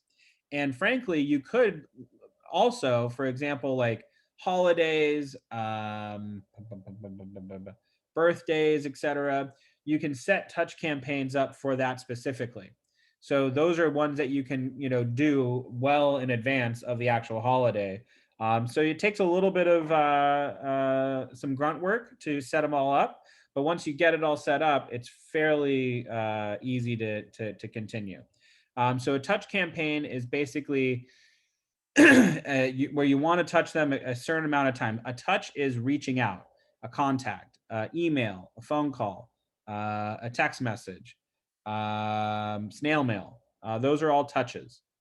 All right. A door knock. Those are all touches. And typically you want to touch somebody 33 times a year. So that's, twice a month, give or take. No, more than that. Yeah. Give or take 1.5 times a month, 2.5 times a month. Anyway. So we want to make sure that we're touching them consistently and doing that. So anyway, let's ask a couple questions. Why is active lead generation important? For everybody on the call, give me some reasons why active lead generation is important. And I can think of one thing Alex said earlier in the class. Because people bring people. One more time, Miriam, you first. I said because people will bring you more people. Yep, absolutely. People will bring you more people. Alex, how about you? It keeps you sharp. Absolutely. Keeps you sharp. Being consistent is very key in this business. But what happens if, for example, Alex, you start running out of people to call?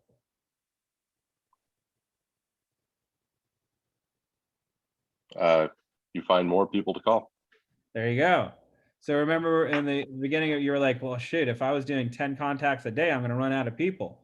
Well, that's when we get into title and we get into getting numbers and we're adding more people to our database.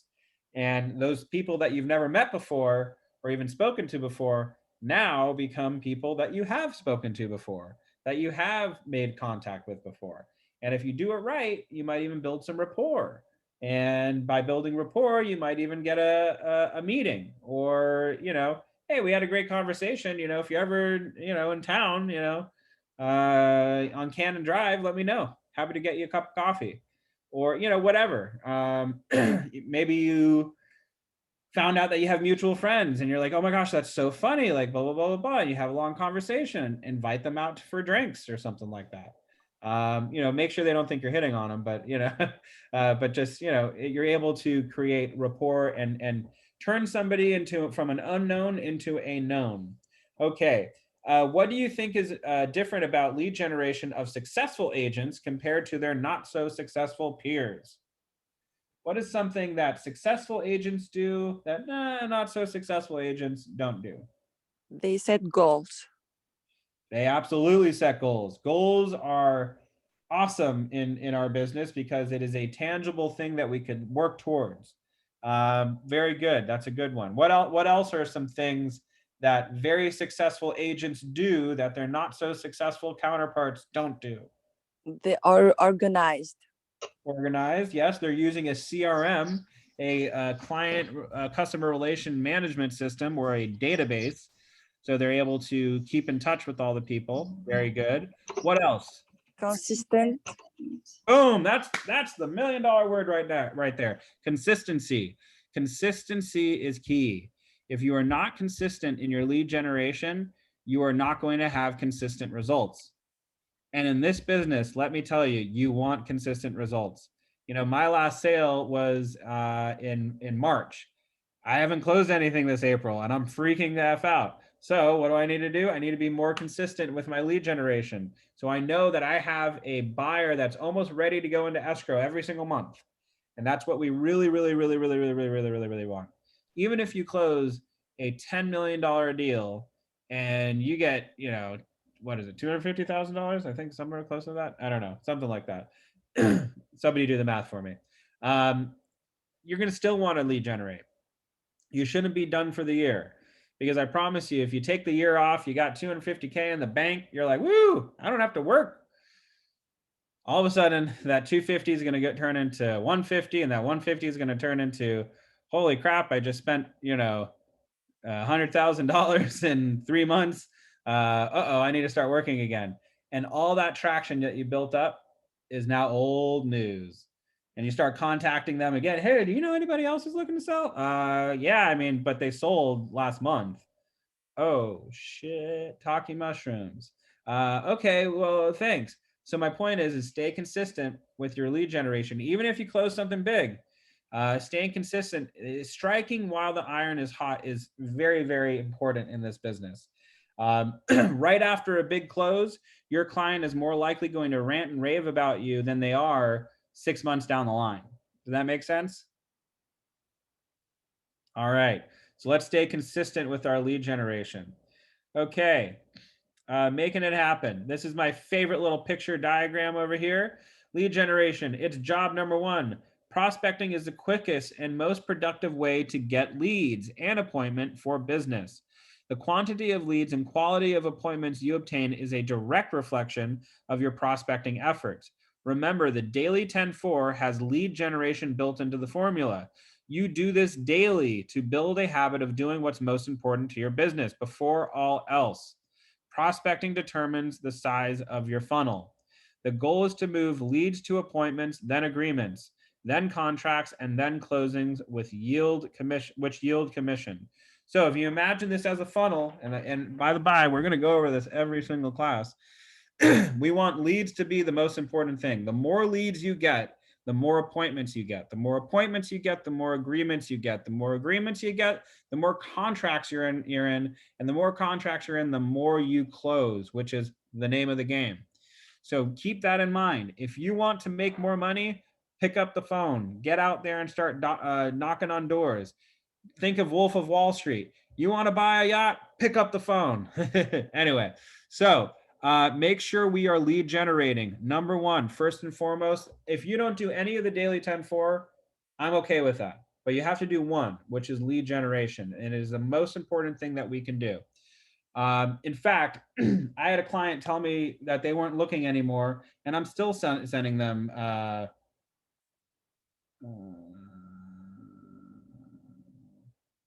That's weird. Anyway, just got a weird text message. He told me that he's no longer looking. I'm still sending him properties. So the point is stay active, stay purposeful, and continue with your lead generation. Prospecting is an investment and commitment to your business. Prospecting is critical to your business for the following reasons. Discuss why. What are the benefits of prospecting? Well, we already kind of did that, but let me just go down a little bit. Myth: prospecting equals annoying people, which equals rejection. But the truth of the matter is, prospecting equals meeting people and building purposeful business relationships, which equals a strong real estate business. So honestly, this is the absolute truth. If you think that you're annoying people, you're in the wrong business. I hate to put it so blatantly. And it's okay to feel that way, by the way. So I'm not discouraging you. If you have that feeling inside, that's normal. But the more you prospect, the more you're going to realize that you're really not bothering people that much. And in fact, some people are going to thank you for it. And it's okay. You're going to have a couple people who are just going to be, grumpopotamuses and are not going to be appreciative of your efforts. I worked with a couple girls last year, and they did not appreciate my tactics very much, but I'm sticking to it. This gentleman, I was door knocking this gentleman, and he goes, yeah, you're a real estate agent? I'm like, yeah, I'm just coming around the neighborhood, just wondering if you have any needs, or, if you ever thought of buying or selling in this market. And he goes, well, answer me this. Why is it that the house across the street sold for such a little amount of money?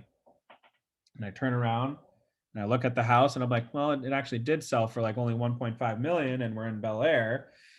And I looked at him and I was thinking in my head, I was like, if I told him that, and I looked at his house and it was not so nice. If I told him, well, it's because the house was old and not in good, in disrepair, that might offend him. So I said, sir, I was not the agent who was a part of that deal. So for me to speculate would actually be doing you a disservice, but I'm happy to look into it and give you my honest professional opinion. And he said, well, isn't that your job? I think I'd rather work with a better realtor. And then I said to him, I was like, you know what, sir, frankly, I don't know if I would want to work with you anyway. With that kind of attitude, that's not somebody who I'd want to work with. I don't really want your listing. Thank you very much for the time of your day. Thank you so much for the time of day. Anyway, and I walked away. And the people who I was working with were like, why would you say that to him? Why would you do that? Oh my God, blah, blah, blah, blah, blah, blah.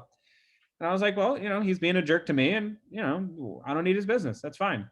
And, the next time I saw him, I was walking down the street. He walked out of his house and he said, hey, you were kind of rude to me the other day. And I was like, sir, I have to be honest. I felt like you were being a little bit rude to me.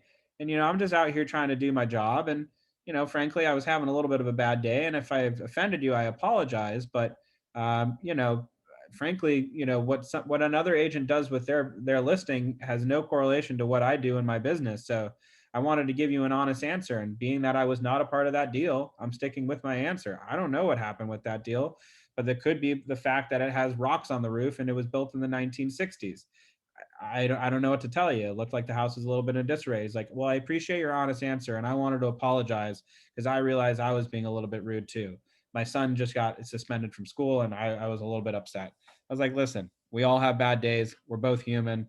But hey, listen, if you ever want to have a conversation, I'm still happy to have that convo with you. Obviously, we got off on the wrong foot, but let's continue the conversation. And actually, I've talked to him a couple times since then, and he's nice.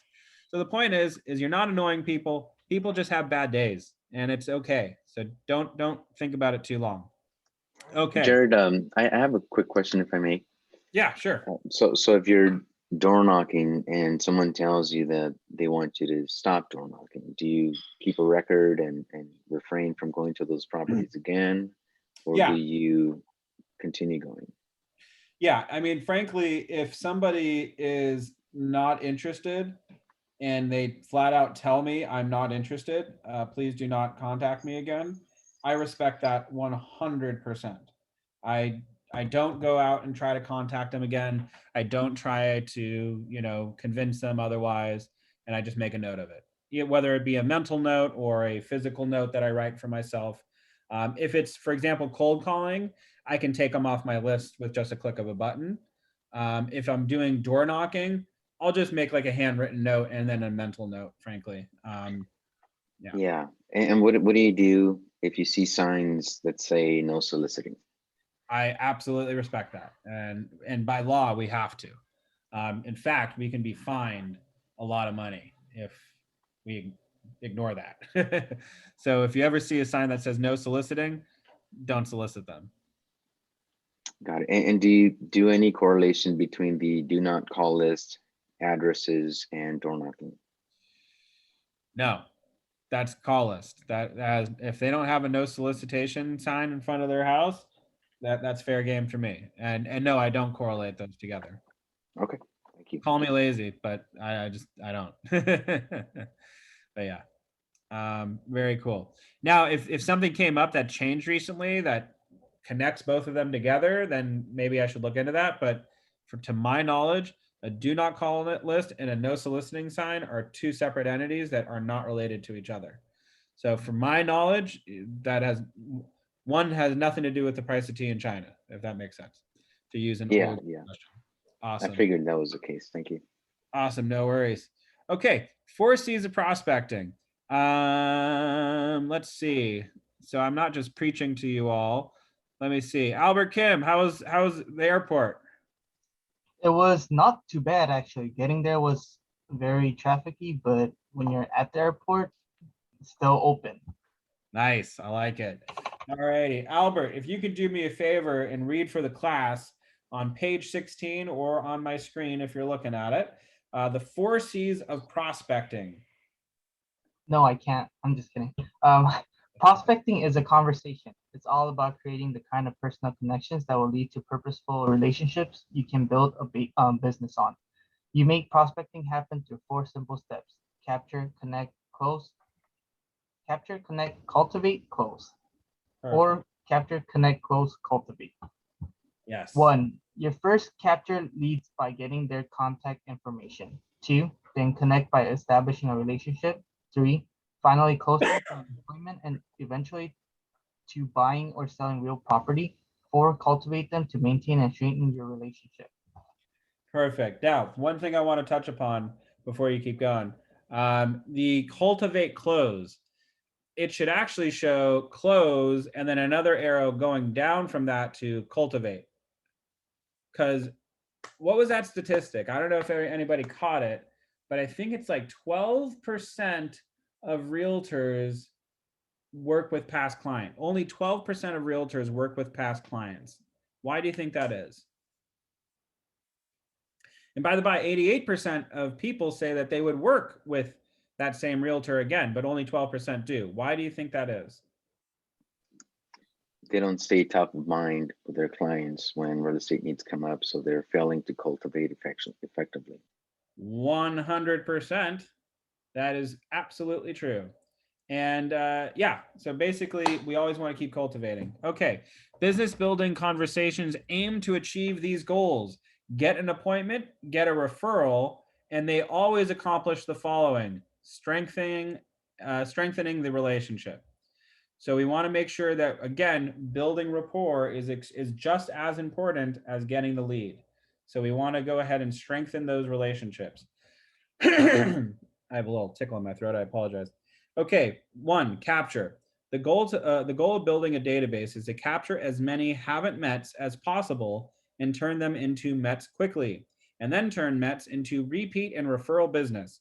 One of the best ways to do this is to leverage your mets through prospecting. In Ignite sessions 1 and 2, you have been capturing contacts information from your mets, but odds are you still haven't have all the information you need from everyone. So for example, my database, Funny Friend, they have the phone number but no email, and they have their mailing address, and they're connected on Facebook. Alley Resource, they have the phone number, they have the email, they don't know where they live, and they don't have them on social media. Nick the Neighbor, they don't have their phone number, which is strange because they're neighbors apparently, but they do have their email, they have their address, and they're connected on Facebook and LinkedIn. We want to go ahead and try to fill in these blanks as much as possible. And why is that? We want to do what's called circle prospecting. So not only are we showing up to their door knocking, we're also sending them mailers, we're sending them drip campaigns in their email, we're sending Facebook posts on our stuff that's popping up on their feed. We want to send them text messages and give them calls. We want to make sure they're getting hit on all fronts by Jaime Real Estate, so to speak. So remember, every time you speak with somebody in your database, make sure you have all their information. in your conversation, just add, by the way, what's your blankety blank? Then enter it into your database immediately. All right, makes sense, everyone? Okay, connect. Successful real estate agents understand how important it is to connect with people and refine the skill by doing it as often and consistently. Your goal is to connect in the connect step is to approach each individual in a way that builds rapport and trust. One of the best ways is with questions. Look for opportunities to be of service to them. When you use scripts to uncover a real estate need, dig deeper for more information that will help you close. Connecting questions. Get details to add to your database. If you would, please tell me a little bit about your family, job, life, etc. Who? Assess their wants, needs, and plans. What are you looking for? What do you want to do? That's the what. Where? Pinpoint their location. Where would you like to buy? Where is your home located? Why? Determine their motivation. Why are you moving? When? Get a feel for their timeline. When would you like to do this? How? Assess their expectations. How do you plan to do this? All righty. Using questions that start with the words who, what, where, when, why, and how will get you the full story on anything. All righty, close. If I could have Gabby, if you could read close. Right, closing is the process of our business. Connecting is crucial, but unless you get their business, you won't be making any money. Many agents are very successful at connecting with people. It's the asking for business that is so challenging. Your goal for the call is to close for at least one of the following: an appointment with them, a referral from them, a reciprocal connection with them. The hard close, let's meet. The soft close, I really enjoyed visiting with you. When would you like to get together to discuss this further?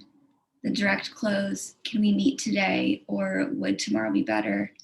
The indirect close, would it be okay if I got you some information to look over and then we can discuss? The trial close, I think you would agree that we have gone over enough today. That meeting would be our next step. The close, it sounds like we should meet. I'm available most times this week, so what works best for you? The negative, positive close, would you be offended if I asked if we could meet to go over this? The take back close, I've really enjoyed visiting with you. To be honest, I'm not sure if I can be or not, but I would be honored if we could meet to find out. The tie down close, wouldn't it make sense for us to meet in the next day or so? The alternative choice close, what works better for you, meeting today, sometime this afternoon, or tomorrow morning? Perfect. Awesome. And those are all great questions. And some of these are going to work better for your personality than others. I think there's one of these that I really like. I like the take back close. I really enjoyed visiting with you. To be honest, I'm not sure if I can help you or not, but I'd be honored if we could meet and find out. I really like that one. For some reason, it just sounds good to me. Now, but for other ones, can we meet today or would tomorrow be better? That one works great for me too. The soft close. I really enjoyed visiting with you. Would you like to get together to discuss this further? Whatever works for you and your personality, go with it. But these are all great closing questions. So learn them, recite them, use them. All righty. Thank you, Gabby. Taylor, or actually, you know what? Let me get Shannon Schuster. All right. Whether or not you have closed for an appointment or gotten a referral, once a connection has been made, it can always be strengthened. It's an ongoing process. The relationships established here will continue to build as you keep in touch and perhaps eventually do business together. And you want the relationship to keep building. People who like you will do business with you and refer more business to you. Setting your contacts up on a touch campaign in Edge will continue to cultivate the relationship. Be sure to use the information you gain about them, their wants and needs to enrich your future touches by sharing information that they will appreciate. And for anyone who gives you a referral, include a thank you, reward, and positive progress reports about the referral and your touches for that referring contact. Perfect. So just so everybody knows, when they say e-edge, they mean command. E-edge was the old system. It's now called command. We do typically have classes on command. I strongly suggest everybody take them. It's a new system, so there are a couple bugs in it, admittedly. But roll with the punches, and it is good because it's free, and I like free. So definitely take advantage of using that CRM for your business. Okay, now there's other Jared? CRMs. Yes. When are the classes? I focus on my class. I don't always look, but typically they're usually right after Josh's power session. So it's at 10 o'clock on Mondays and Wednesdays, I believe. But we'll have to. I'll have to follow up and ask when they're going to start those classes up again. But Okay, thanks. Yeah, I'm not entirely sure. But you could also call the front office or look at the calendar because it should be on there. All righty. Okay, your sphere of influence. All the people who you know, trust you, and may do business with you. Think of people closest to you as the inner circle of your sphere of influence. I don't have to read all that stuff. The point is your sphere is everyone that you immediately know, and then also the people that they know. So keep that in mind. Don't just look at your sphere as just your immediate, peripheral. Just look at, them as also extensions of yourself. So in this little diagram, you have you in the center, you have your spouse, you have your friends, you have your relatives, neighbors, and immediate family who also have, and then also there's past coworkers, your dentist, your mortgage company, KW agents outside your market, social media networks, your banker, your doctor, your kids' teachers, your title company, church members, synagogue members, Buddhist temple members, mosque members, whatever, atheists, hangouts, who cares, mail carrier, mechanic, kids, friends, parents, hairstylists, and then also you have your insurance agent who also has friends that they may know. So keep this diagram in mind when you're thinking of your sphere, because when you're asking for business from your sphere, just always remember to ask, well, what about anybody that you know? Think of your friends and family as extensions to your own real estate business as your in its own way, if that makes sense. Okay. So in this project, what we would do is we would in class fill this out. If we were doing these classes in person, I would highly recommend everybody to print this entire book out and put it into a binder, all 12 classes, so you can actually do a little bit of work along with it. But since we're on Zoom, we'll just kind of discuss it. Your turn, sphere of influence. This is a great opportunity for you to print this page out. And again, I put it in the chat box if you want to go ahead and do it. And it literally just has my sphere. It has your immediate family, and you write down all your immediate family members. You have your friends. A lot of us might have a lot more friends than we could put in this one box, but fill in as many as you can think of. Relatives, neighbors, past coworkers, hobby sports groups, teachers. So this just kind of like helps as a little bit of a prod to remind you of, hey, you probably know more people than you think. So go ahead and fill these out, or just make a list on your own. Try to include as many different, people as you can think of, not just your friends and family, but, church group members, bankers, mortgage professionals, your doctor, your dentist, your mechanic, your barber, stuff like that. Okay. Time blocking with the 3-3. If we're going to prospect efficiently, we should be very efficient in how we prospect. We want to prep call lists, say affirmations, focus on your big why. This is actually very important. Why am I making these calls? These suck. I hate making these calls. They're so annoying. I just get hung up on half the time, or even more than half the time. Remind yourself why you're doing this. I want to live a lifestyle by design. I want to be able to create a charitable group that helps inner city youth, or underprivileged youth to have experiences with the outdoors. I love backpacking. I love nature. I was once some punk kid in high school who got in trouble a lot, and I did this like big backpacking trip along the John Muir Trail. It changed my life. And I was no longer a punk kid. Well, I was, but I was a little bit better behaved. Take action. And I think that would be helpful to be able to bring into other people's lives. So that's my big why. That's why I'm doing it, to help my family as well, and to live a life that I enjoy living. Take action. Also practice your scripts. Take action. Prospect. Update your database. So while you're prospecting, make sure you're updating your database. Maintain. Track your results. What is working for you? If you don't know what's working for you, then we're just acting like mad people. If you keep trying the same thing over and over again and getting the same result, and you're not changing it, you might be crazy. Schedule commitments. Write thank you notes. These are very important things to do. Now, we're going to go ahead and watch a video, Cold Calling with the Real Estate Brothers. If this is the one that I think it is, it's one of my favorite videos, actually, because it really kind of depicts how important cold calling is. But let me get over to it real quick. There we go. Yeah, let me go ahead and share this. Oh, it is sharing. Great.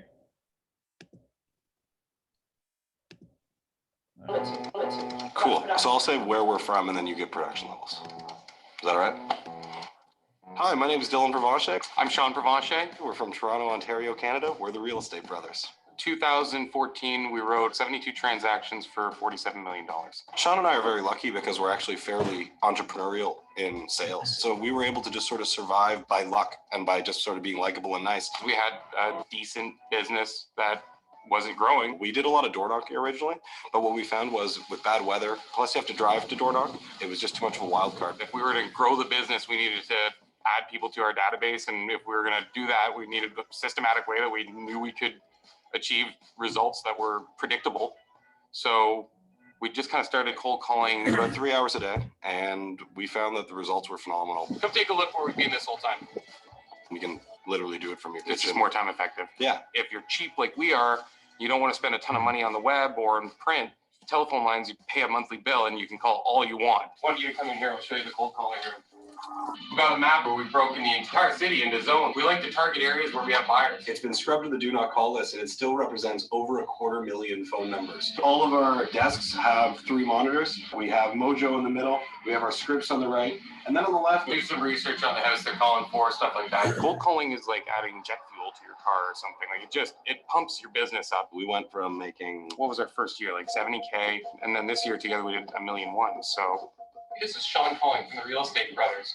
You know what? I'm so sorry to bug you today, but I just noticed that you have to treat cold calling as though it's an appointment. If you don't prioritize it, things will always find their way in and block you from being able to do it. And it's the most important thing you can do for your business. Absolutely most important. And you have to quantify it as well. The bold 100 contacts a week is a really, really cool way to set a bar and get started and stick to it. Whatever your decision is. I was just wondering, has anything changed in your plans? Are you still thinking this great to get it on the market? You can't think today was a bad cold calling day because today doesn't matter. What matters is what you accomplish in a year.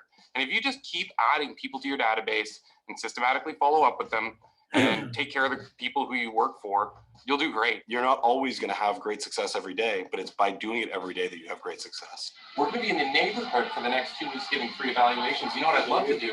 I'll say too that one thing that we were afraid of, and I think everyone is just the rejection side of things. People being mean to you on the phone and rude. We have this saying with our team that you're either part of our future or part of our past, and either way, it's fine. The people who are rude to us are obviously not going to be part of our future. Have a chuckle about it. Like, honestly, when someone cusses at me or something, I just laugh because it's funny. And do you think that it might make sense for us to book something tentatively for the weekend? The more time you spend not on the phone, you're losing money because that 3 hours of my day is my 20% where I make my money. Don't get ready to start thinking about how you're going to eventually do something. Just do it. Like, just do it. Done. Stop watching this video. Get off your butt and go start dialing numbers and talking to people. Just get on the phone. Yeah, and if you hate money, don't do it. Yeah, I think. All righty. I love that video. What stuck out for y'all? Anything that just kind of was like an aha moment watching that video?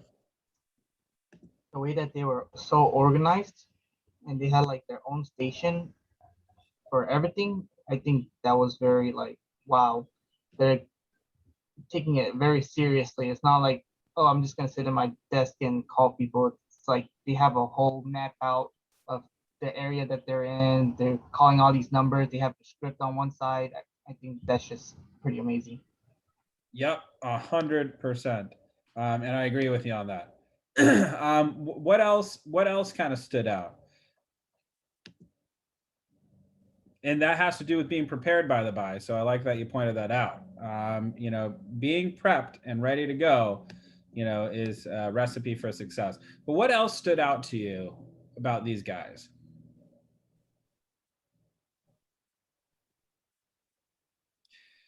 You know, they went from making 70K to over $1 million. That's huge. But another thing that I noticed is that, you know, when you think about somebody who makes $1 million in a year, or let's say $550,000 a year between the, you know, each, I'm sure you think that they have this big fancy office and this big fancy schmancy, you know, this and that, and, you know, a receptionist and all that fun stuff, and the best marketing and the most amazing graphics and all that kind of stuff. But no, they build their office. What does their office look like? Use some descriptive words. A basement, worn down motel. Yep. 100%. Broom closet. Exactly. So the point is when you're starting your business, don't think that you have to have, you know, something fancy. You know, what you need to have is the willingness to do the work. Don't put image or I think I need to look like this, or I need to present myself like that. You know, yeah, sure. You know, sometimes it's going to be very necessary to put on, a nice, pantsuit or a nice dress or a nice suit or, whatever. But, for the most part, I'm going to be honest, in Los Angeles, I show up wearing a backwards hat, a t-shirt, a blazer, some nice jeans, and, some fresh tennis shoes. Like that's how I show up. To be honest, like that's how I roll. It's how I've always been. I'm 100% authentic to myself, because it doesn't really matter. What matters is the what word am I looking for? The substance is really what matters. Like, what are you made of? Like, what do you have to offer me? And if you are a professional and you know your stuff, all that stuff is secondary. It doesn't really matter. So, just really focus on doing the work. Another thing that I noticed is, they're using a Mojo dialer, and they're looking at cold calling as the most effective and cheapest way for them to get business. And I have to agree that it's the quickest way. It's for the amount of people you're going to be contacting, I think it is the cheapest way. Because if you're going to mail 250,000 people, that's what, 25 cents well, no, let's round it up to like 50 cents, including paper and print and all that kind of stuff. Let's say it even goes up to, in some instances, up to $1 a piece. But let's just say it's 50 cents a piece times 250,000. Yeah, I mean, you're looking at, a lot of money every single year going in and out, $125,000. Why would you do that when you can go ahead and pay $250 per month plus $40 to get unlimited amount of numbers and just go ahead and cold call? Think about it. This is a very cost-effective way to get in front of a lot of people. And if you're doing it consistently, which is the other thing that I wanted to mention, you will get business. I promise you. Even if you're horrible at it, you'll get business. And another thing, they did 75 transactions to do, how much did they do again? 70 million? 47 million. 47 million divided, 47 million divided by 70 something transaction. So that means their average sales price is about $600,000. So don't think that you have to go after a $10 million house just to become a millionaire. You don't. You really, really don't. It could be a $600,000 condo. It doesn't matter. When you're just starting out, get the lower hanging fruit. Get those, $500,000 condos in Reseda. Get whatever you can get when you're just starting out. Now, granted, some people say, well, I want to focus on luxury and I don't want people to think that I'm a whatever agent. I promise you, not one person that I've ever worked with, unless they were like a little bit cuckoo, has actually looked up my deal flow. They haven't. And the truth of the matter is not all of my deals are even represented on the MLS. So even if they did, it's still not an accurate representation of what I've sold. I was at a different brokerage for a while. They didn't allow me to transfer my past sales over to the whatever. So the point is your brokerage, one, is the one who technically holds your sales. And then two, sometimes people who, when you're representing a buyer, the listing agent might be lazy and they might not give you MLS credit. It's just, how it happens. It is what it is. What I've sold in Santa Barbara is not going to be reflected on the local MLS. You know what I'm saying? So keep that in mind that, even if you are looking out for the, tens of millions of dollars and you're like, oh, I don't want to have a bunch of small condos on my Michigas, doesn't really matter. So get out there and get some sales and focus on that first, and then worry about, the big whales, like the white whale, like Moby Dick. All right. Sound good? Okay. The other main thing I wanted to touch upon was consistency. That was the big thing that they were talking about. And that is the most important thing that they do. They cold call every single day. And, sometimes it does help to work with a partner, whether you are an experienced agent or a new agent. Sometimes having a partner who keeps you accountable really, really helps. Now, another thing that they have is they have a team now. So they're obviously working with a lot of other people doing cold calling on their behalf as well. But remember, they earned the right to build that team, and I guarantee you, they're not paying any of those team members an hourly rate. So, if you want to go ahead and hire people to do cold calling for you, you can do that right now. Sure. It's going to cost you a lot of money. It's going to probably end up costing you $20,000 a year just in the first year of real estate. But if you do it effectively and you're cold calling yourself this year now and doing all the grunt work, in a year or two, you'll be in a position where you could reach out to another real estate agent and say, hey, real estate agent, you want to use a Mojo dialer, right? Great. You want free leads? Great. You want, this? Great. Give me 30% of all your deals, and I'll give you access to my all my leads, all my Mojo dialers, all my this, and I'll do all your marketing for you, but I need 30% of all your deals. That way you're not paying them a monthly payment. You're not paying them, an hourly rate. You're not paying them monthly. They're paying you to work with you. So, think about this business a little bit differently than you would in other ways, and you'll be surprised at how big you can grow your business. So that was just another little adage I wanted to put in there. I noticed there's something in the chat. Give me a second. No worries, Jaime. I think you probably already left, but thank you so much. Okay, so like I said, I have a quick question. Sure, I have a quick answer. Since I've never cold called anybody before, where do you get numbers from for like a specific area? So I use Mojo Dialer, which is Mojo. Oops, Mojo Cell. Oops, hold on.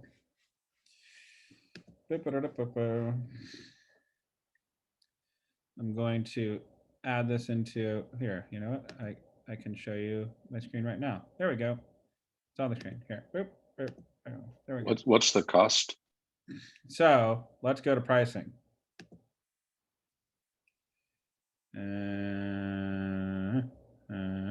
Okay, so pricing on Mojo. I'm a single user. Choose a dialer license. Okay, so the single line dialer is $99 per month. Up to 85 calls per hour. Copper-based hosted dialer with first hello technology. Pre-recorded answering machine message drops. Multiple caller ID broadcast. Great for dialing targeted contact lists and introducing prospecting into your daily habit. Okay. The triple line dialer, this is that on steroids. All the features of the single line power dialer plus 2 additional dialing lines, up to 300 calls per hour, lightning fast live answer detection. So what is the difference between these two technologies? If I'm using a single line dialer, it's just a quicker way of using my cell phone, essentially, okay? I'm able to just click go and it starts dialing numbers on the list for me. I don't have to input the numbers. I'm not, doing whatever. It's just automatically calling it for me. I'm sitting there with my headphones on. I'm listening. Somebody picks up the phone. It's the person who's dialing. A little pop-up screen will come up saying dialing. Hold on. Dialing Taylor Colwell, and it'll start dialing Taylor. And when Taylor picks up, I'll be like, hey, Taylor, this is Jared Medlinski with Keller Williams Beverly Hills. How are you today? And I'll know it's Taylor because it has their name on it right away. After we're done with the conversation, it'll hang up and dial the next person on the line. That's the single line dialer. It's basically just like a cell phone that just dials automatically for you. And it also will leave messages for you. So let's say I get Taylor's answering machine. I can click a button that says drop message and it'll go on to the next call, but it'll at least drop a message on Taylor's answering machine. That I've Jared? Yep. For this single line dialer, would it make sense for a newer agent to use the single line one so that way they could be getting their information together before the person was able to pick up the phone, Yeah, I mean, I think that a single line dialer would be great for a new agent because it's a little bit less chaotic and it's a little bit less intimidating, so to speak. And you know who's calling next. It's literally just going down a list. And so you know what's going to come up next. Now, the triple line dialer, imagine I have 3 cell phones. Boop, boop. And they're all calling at once. And whoever picks up first is the person I talk to. Does that make sense? And then let's say the other 2 people do pick up as well, but I'm already on the line with one of these people. It'll give them a message, something like, oh, sorry, let me call you right back. And it'll automatically hang up on both of those lines. It'll both give them that same message. Oh, I need to call you right back. Oh, I need to call you right back. Hang up, hang up. Then once I'm done with the person I'm on the phone with, it'll automatically call both those people back. And whoever picks up on that one, I'll start talking with them. And if the other one picks up, it'll say, oh, let me call you right back while I'm talking to this person. The second I hang up with this person, it'll call that person back. And I can go, oh, I'm so sorry. I thought I had the wrong number, but obviously I have the right one. Hi, is this Cindy Melendez? And they'll be like, yeah, hi, that was so weird. You kept calling and it was so strange. I know, I'm so sorry. I thought I was dialing this number, and anyway, sorry about that. Hi, I'm Jared Malinsky. I'm with Keller Williams Beverly Hills. Sorry for the awkward first introduction, but I just wanted to reach out, introduce myself. I'm a real estate agent. I work in Bel Air. I saw that my records show that you live on Roscommere Road. I just wanted to introduce myself, ask if you have any real estate needs. The market is extremely hot and we have record low inventory. Or if you know anybody in the neighborhood is looking to buy, sell, or invest in real estate. And blah, blah, blah, blah, blah. But the point is triple. Did you write that down? Yeah, well, sort of. I just do it a lot. So that's. So good. I like it. Thank you. I think I did write it down once and then I just kind of memorized it and it's just kind of muscle memory now. But the point is the triple line dialer will call 3 lines at once. You'll be able to talk to up to 300 calls per hour, which is really time effective. So if you're doing a mass dialing, it's really, really good. Now, the only disadvantage of the triple line dialer is some people can be very savvy and they'll realize that it's not a real person calling or leaving that little drop message. Does that make sense? And the other good thing about the triple line dialer is I can leave 2 messages on answering machines simultaneously. So I'm really covering a large swath of area, but the other disadvantage, excuse me, is that it happens very, very fast. So you really kind of have to have your coffee in the morning, really be sharp and ready to go, because what's going to end up happening is all of a sudden it could go, one person comes up, then you hang up and then another person comes up and you have to be ready to go from conversation to conversation to conversation. I like it. I like that it saves me time. I have definitely made appointments through it. And it's great. It's really Did you effective. start with the triple? I started with the triple. I go trial by fire personally in my life. That seems to work for me. I think I probably would have done a little bit better from the get-go if I started with the single line dialer, if I'm being honest. But for me, I wanted to get used to rolling with the punches, so to speak.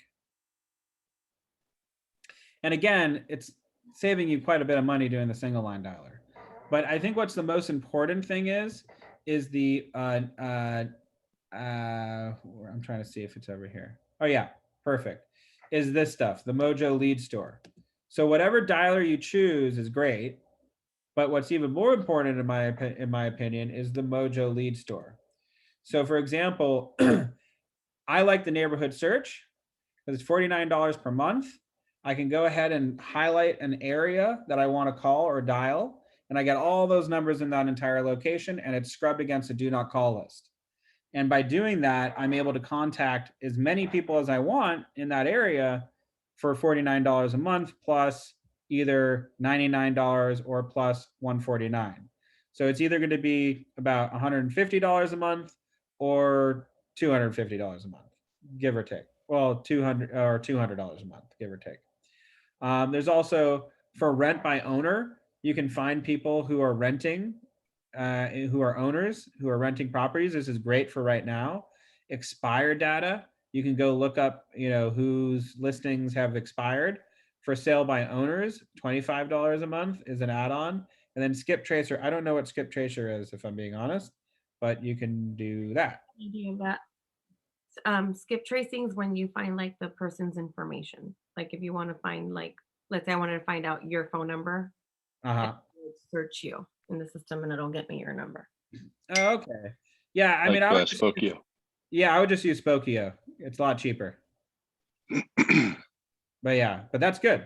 But that's also really good.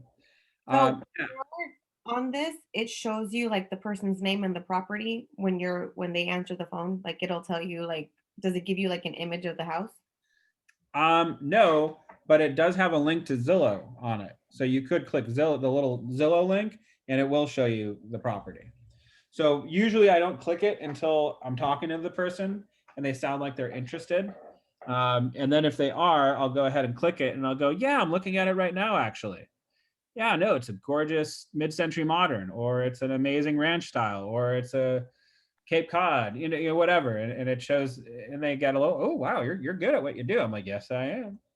So it's definitely really, really valuable. So Mojo Sells is, oops, screen sharing was paused. Don't know why. Oops, that's what I wanted. There we go. So Mojo Sells is what I use. Again, if you're just starting and you're a little bit strapped for cash, I would not do any of these, and I would just contact title and use your cell phone and just manually dial in those numbers. You might not get 100 calls per hour, but you'll be saving a lot of money. And I think that that's even more important for a new agent, is to save money and bootstrap it as much as possible. Remember, we are all working for ourselves. We are not guaranteed a paycheck. So keep that in mind when you make a budget for any of your lead generating activities. Sounds good? With the neighborhood search, how big of an area is it? Pretty big. So you can do an entire, I could do all of Bel Air if I want to. Yeah. So it's great. Does title charge for numbers? Yes, they do, but it's like a couple cents per number. I spoke with someone yesterday and they said it was 5 cents per number. So if you do 1,000 numbers, it's the same price and it's not scrubbed by the DNC list. Yeah, so that's the only caveat. Now, it happens where somebody says, I'm on the do not call list and I'm going to report you. It does happen. So keep that in mind. So you're going to want to try to, I don't know how to scrub against the do not call list. I'm sure there's an easy way to do that. But that's why I use Mojo. For me, I don't want to think about it. It is the agent's responsibility to ensure the accuracy of it. But you can rerun your list through the do not call list multiple times. So through Mojo. But in any event, that's the Mojo dialer, if anybody's wondering. Any other questions in regards to that? Yeah, so we were talking about a sales pipeline, and it would be helpful for me to understand kind of the benchmark for how many leads turns into how many contacts turns into how many appointments. For me, every 100 contacts turns into 1 lead. Like a tangible lead is what I mean by that. Every 100 contacts, if I actually followed it over a 2-year period of time, maybe 5 or 6 or 7 of them probably. But I would say out of every 100 dials or contacts I make, I'll get 1 person who's like, I'm ready to go. In fact, I'm buying right now. I saw a house the other day and I want to write an offer. Or, yep, I'm thinking of selling and I'm interviewing agents. So that's actually not bad if you think about it. So keep that in mind when you're making those contacts. For other people, it might even be better than that. If you're just charismatic and you have that, chutzpah or whatever, and you're really good, might even be better. But for me, it's about every 100. If I'm strictly cold calling, 1 out of 100. If I'm door knocking, I have a higher success rate. I think in person I do better than on the phone. I think maybe I just come off as non-intimidating or something like that, which hurts my ego a little bit, but I'm kidding. Yeah, when I'm door knocking, I'd probably say 1 out of every 25 doors, I'll get somebody goes, yeah, I know somebody, or yeah, I'm thinking of selling. So hope that helps. So for the Mojo, then, if it's dialing 100 numbers an hour, and 30% of people are actually picking up, or? Yeah, I'd probably say about 20% of people actually pick up. So you put in your 4 hours, and then that leads to 1 good conversation? About that. Okay. Yeah. And then that turns into how many appointments and how many closed sales? Yeah, so out of every probably 5 leads I get, I'll get 1 closed sale. Okay. Things happen, for example, and now over the course of 2 or 5 years, I'll close all of those, frankly. But, if we're talking about money now, 1 out of 5 leads probably turns into something really, really, really tangible, if that makes sense. All right. like for example, out of my buyers right now, I have 1, 2, 3, 4, 5, 6. I'm expecting to close or get into escrow realistically with 1.5 of them. Yeah. One guy seems a little bit finicky. If he can get his like paperwork into the lender, we can get him in. And the other ones they're just genuinely like, yep, we're ready to buy, we're ready to rock and roll. So that's good.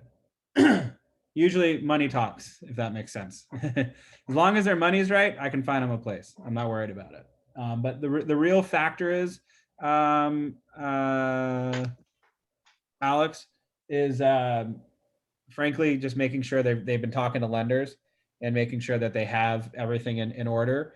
So when I say 1 in 5, if everybody's pre-approved, I'll close them all. Like, you know, that's no problem. As long as they're pre-approved and their expectations are realistic, I have no problem closing that. If we're just in the beginning phase of like, let's get you pre-approved, 1 out of 5, I would say. Lots of variables there. So hope that doesn't make you a little bit nervous, but I think that those are great odds personally. 1 out of 5. So that means I need to do a work weeks of cold calling to get, you know, let's say one solid person who's ready to rock, and that turns into a $30,000 closing. Yeah, I'll take that. That sounds good. You know, Yeah. those numbers add up. Trust me. So it's pretty good to me. All righty, prospecting opportunities. So finding more leads. This is a great video and one that I'm sure we are all very interested in. So finding more leads is the next video, and then we're going to wrap up after this video, and I'll open it up for just questions and discussion. But here we go. Lead generation is your #1 job. You have started by calling your Mets, your sphere of influence. You have even reached out via social media. But what do you do when you run out of contacts? Where can you find more leads? There are many places you can find additional prospecting opportunities. Think about your children's sporting events or activities. And don't forget about your own organizations and clubs.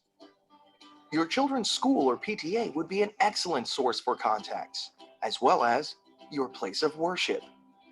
Even your mechanic. They rely on referrals for their business just like you do.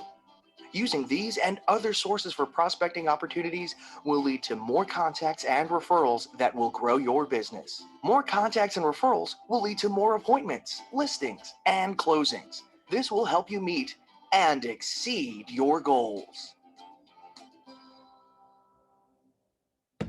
Okay, so I thought this was a different video, but it's a little short one. But the main thing is when we're trying to look for new leads and new possibilities and new prospects, we really have to think a little bit outside the box. You know, your mechanic, they work off of word of mouth typically. You know, so I like to do business to business transactions. I like to talk to a lot of business owners and go, hey, listen, I'm happy to help your business. Would you help mine? You know, there's restaurants that I love going to. I like posting about them. They post about me, you know, and I think that that's great.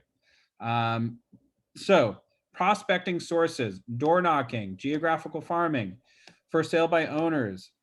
A lot of people do for sale by owners, and obviously you can get the for sale by owner data on Mojo. Expired or withdrawn listings. Also, you can get that on Mojo, or Title. You can get all these from Title as well. Open houses. Those are going to start coming up again. Let me repeat, open houses are going to start again soon, hopefully. This is a great opportunity for new agents to grab ready, willing, and able buyers. Whenever I'm doing an open house, I'm there to sell that house, first and foremost. But if somebody walks through the property and they go, you know what, it's not for me.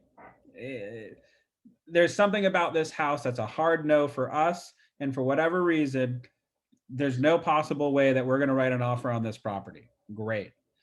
I'm going to go into my handy dandy, you know, drawer that I found in the kitchen or something like that. And I'm going to have a sheet of paper that have all the other listings that are in the same price range in this same neighborhood. And I'm going to go, well, great. Are you working with an agent first and foremost? Yeah, but we're not tied to them. Or no, I'm not. I found this on Zillow.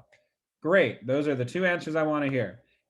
And then the other answer could be, yes, I'm working with an agent and I only want to work with this agent. Okay, ethically, I should probably respect that. But truthfully, I'm going to say, well, great. Did your agent send you these properties? And I'm going to have a list of like 5 or 6 other properties that are appropriately priced in the same neighborhood that are my direct competition of that open house. But again, I'm only sending them this or showing them this after they've expressed there's no way we're going to write an offer on this property. I go, great. Well, have you seen this one? It's just 2 streets down. Have you seen that one? It's just over here. And eventually they're going to go, oh, wait a second. I haven't seen that one. Wait. So this house is for this price and that. Oh, honey, this is the Cape Cod kind of style that I was looking for. Well, hey, listen, my open house is done in the next hour or so. But did you want to go take a look at that? I'm happy to, show you if you're willing to, hopefully write an offer through me if I show it to you. And they'll go, yeah, absolutely. My agent didn't show this to me. Absolutely, you can take us there. Or, well, that's great. I don't have an agent, but I don't mind writing an offer through you. Thank you so much for showing. You can literally put a be back in 30 minutes sign on your open house if you need to. If it's your listing, I would do that. If it's not your listing and you're sitting in an open house for somebody else, say, listen, after the open house, we'll go run over there real quick and we'll go take a look at it together. But the point is you have properties ready to go for those people and you can pick up a buyer very, very quickly that way. All right, agent referrals. Agent referrals is a great source of prospecting. If you know agents that are in a certain town that seems to be moving to Los Angeles, feel free to reach out to those agents and say, hey, if you have any clients coming this way, I'm happy to do a referral deal and I'll get for 30% or for 50% or whatever you can negotiate. Social media. I love social media. I'll tell you why. I'm able to look at my stories, and this is, just a silly little story that I'm going to show. I made a story. 85 people watched this story. Let's say this post was about real estate. It's not really, it mentions real estate, but it's not really real estate related. But I can go and look into all these people and see who's been looking at this and reach out to them and go, hey, I was just thinking about you. I don't tell them that I saw that they looked at my story. I go, hey, I was just, thinking about you and wanted to reach out. How have you been? How's life? How's the family? How's kids? And then inevitably, have a great one, Gabby. Inevitably, they're going to respond, oh, things are great. Work is great. How's work with you? Oh, real estate is awesome. By the way, are you looking to buy, sell, or invest in real estate? Something of the sort. And you turn that conversation into a real estate conversation really quickly. So I love social media because of that, because you have data analytics right built into the software.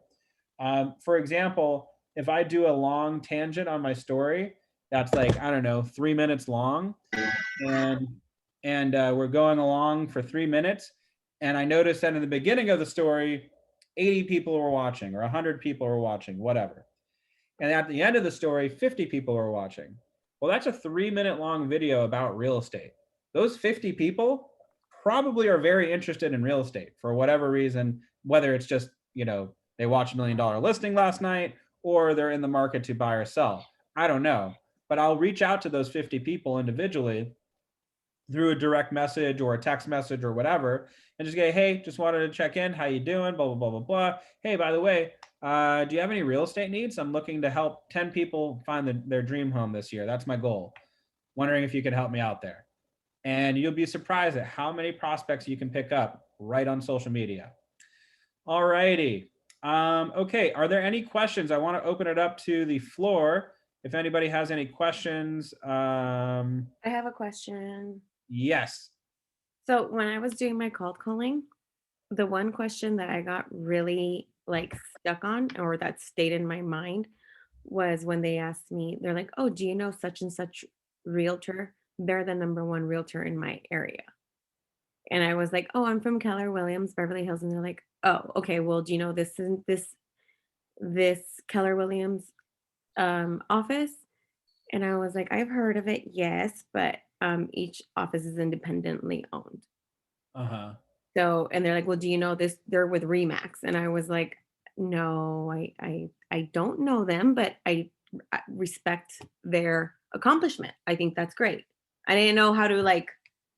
Yeah. So, for example, when somebody says, "Do you know this realtor? They're the number one realtor in the area," I'd be like, "Oh, sweetie, if I had a dime for every single time I heard a real estate agent call themselves the number one realtor, I would be a millionaire." Yeah. Listen. Could you? What is their name again? His Okay. name was Jose, to be honest. Jose. I did a cold call and then he's like, "Oh, that's my parents' house and I'm gonna see them tonight." And I was like, "Oh, that's great." And then he's like, "Do you know how much their house is worth?" And I was like, "Let me pull that up for you right now." And then that's when he started talking to me about all that other stuff. Dope. So, no, I mean, the realtor's name was Jose? Oh, the person that I spoke with. No, I don't know. And I Okay. didn't write it down either. I'm not gonna lie. No worries. Have you ever heard of that person? No. Yeah. I don't know. So I was like, Jose, listen, I know a lot of realtors who are, claim to be number one. Some of them are, some of them aren't.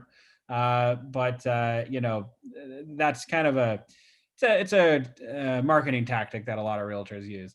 I'm the number one in sold volume. I'm the number one in listing price. I'm the number one for this month of May. I'm the number one. There's a lot of number ones. And frankly, Jose, I focus on my business, not other realtors' business. Now, if we wanted to have a conversation about what the real estate market is doing, I can certainly help you out with that. Are you interested? Okay. And just kind of leave it off of there. I kind of deflect that. It's like, I was just Okay. like not expecting that. Like I totally was like, "Oh, yeah. okay." I hear you. And listen, they're with Remax, I don't, good for them. I was like, well, kudos to their success. I think that's amazing. Good for them. So I was like, I just didn't know what does one say or what's the proper political thing to say. So thank you. You're the one calling them right now. Yeah, exactly. I'm the number one agent calling you right now. Hey, I like that. I like Yeah. that answer, Alex. I like that, Alex. I'm gonna write that one down. Another one that kind of works is, Jose, blah blah blah blah blah from Remax was once upon a time not number one, and I guarantee you he was just as good as he was then as he is now. My point is give me a shot. I think you'd be surprised. That's a little bit of a weaker one, but I like Alex's one a lot better. I wouldn't really let it trip you up too much. Is my Oh point. no, I just wanted to know, and I agree. Thank you. I just wanted to know like what the proper response Yeah. was. 'Cause I didn't want to sound so new. I want to say yeah, this chick doesn't know what she's talking about. Like she's so new. You know what I mean? Like Yeah. I'd be like, you know what? I'd be like, wow, Jose's number one in all of California. that's a good one too. Like, and they'd be like, oh no, and wherever you were calling, be like, okay, well, great. Well, if you want a real estate agent from blankety blank, that's great. But I would think that whether or not you are located in what area were you looking in? We're calling This it. is in Santa Clarita Canyon Country. Okay, great. So listen, they might be the number one agent in Santa Clarita, but I promise you, Cindy Melendez from Keller Williams Beverly Hills, have a much more robust marketing strategy than any agent does over there.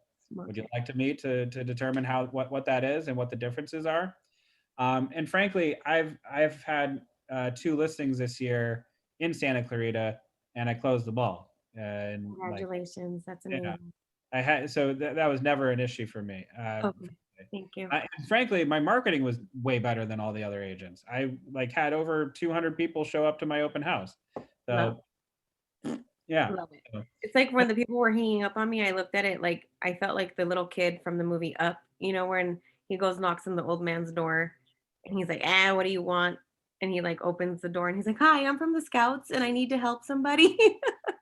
Oh, I love it. I felt like that little kid. I was like, okay, I'm looking for my Carl. That's great. Maybe start your cold calling like that. I'm looking for my Carl. Very good. But yeah, no worries, Cindy. That's awesome. And keep it up. You're going to get them. I'm not too worried about that. Any other questions, everyone? We're good. All righty. Well, thank you all for joining. Next class, I'm going to be going over the daily 10-4 on Monday. So make sure you make it a productive weekend, or I'm going to call you out in front of everyone. No, I'm kidding. It's all a learning process. It's okay if we don't get, hundreds of calls, but let's try to be proactive. Let's try to get out there and do it. And other than that, have a great rest of your week, an even better weekend, and make it purposeful. All right, y'all? Thank you, Jared. Cheers. Have a great one. Thank you, Jared. Bye. Bye.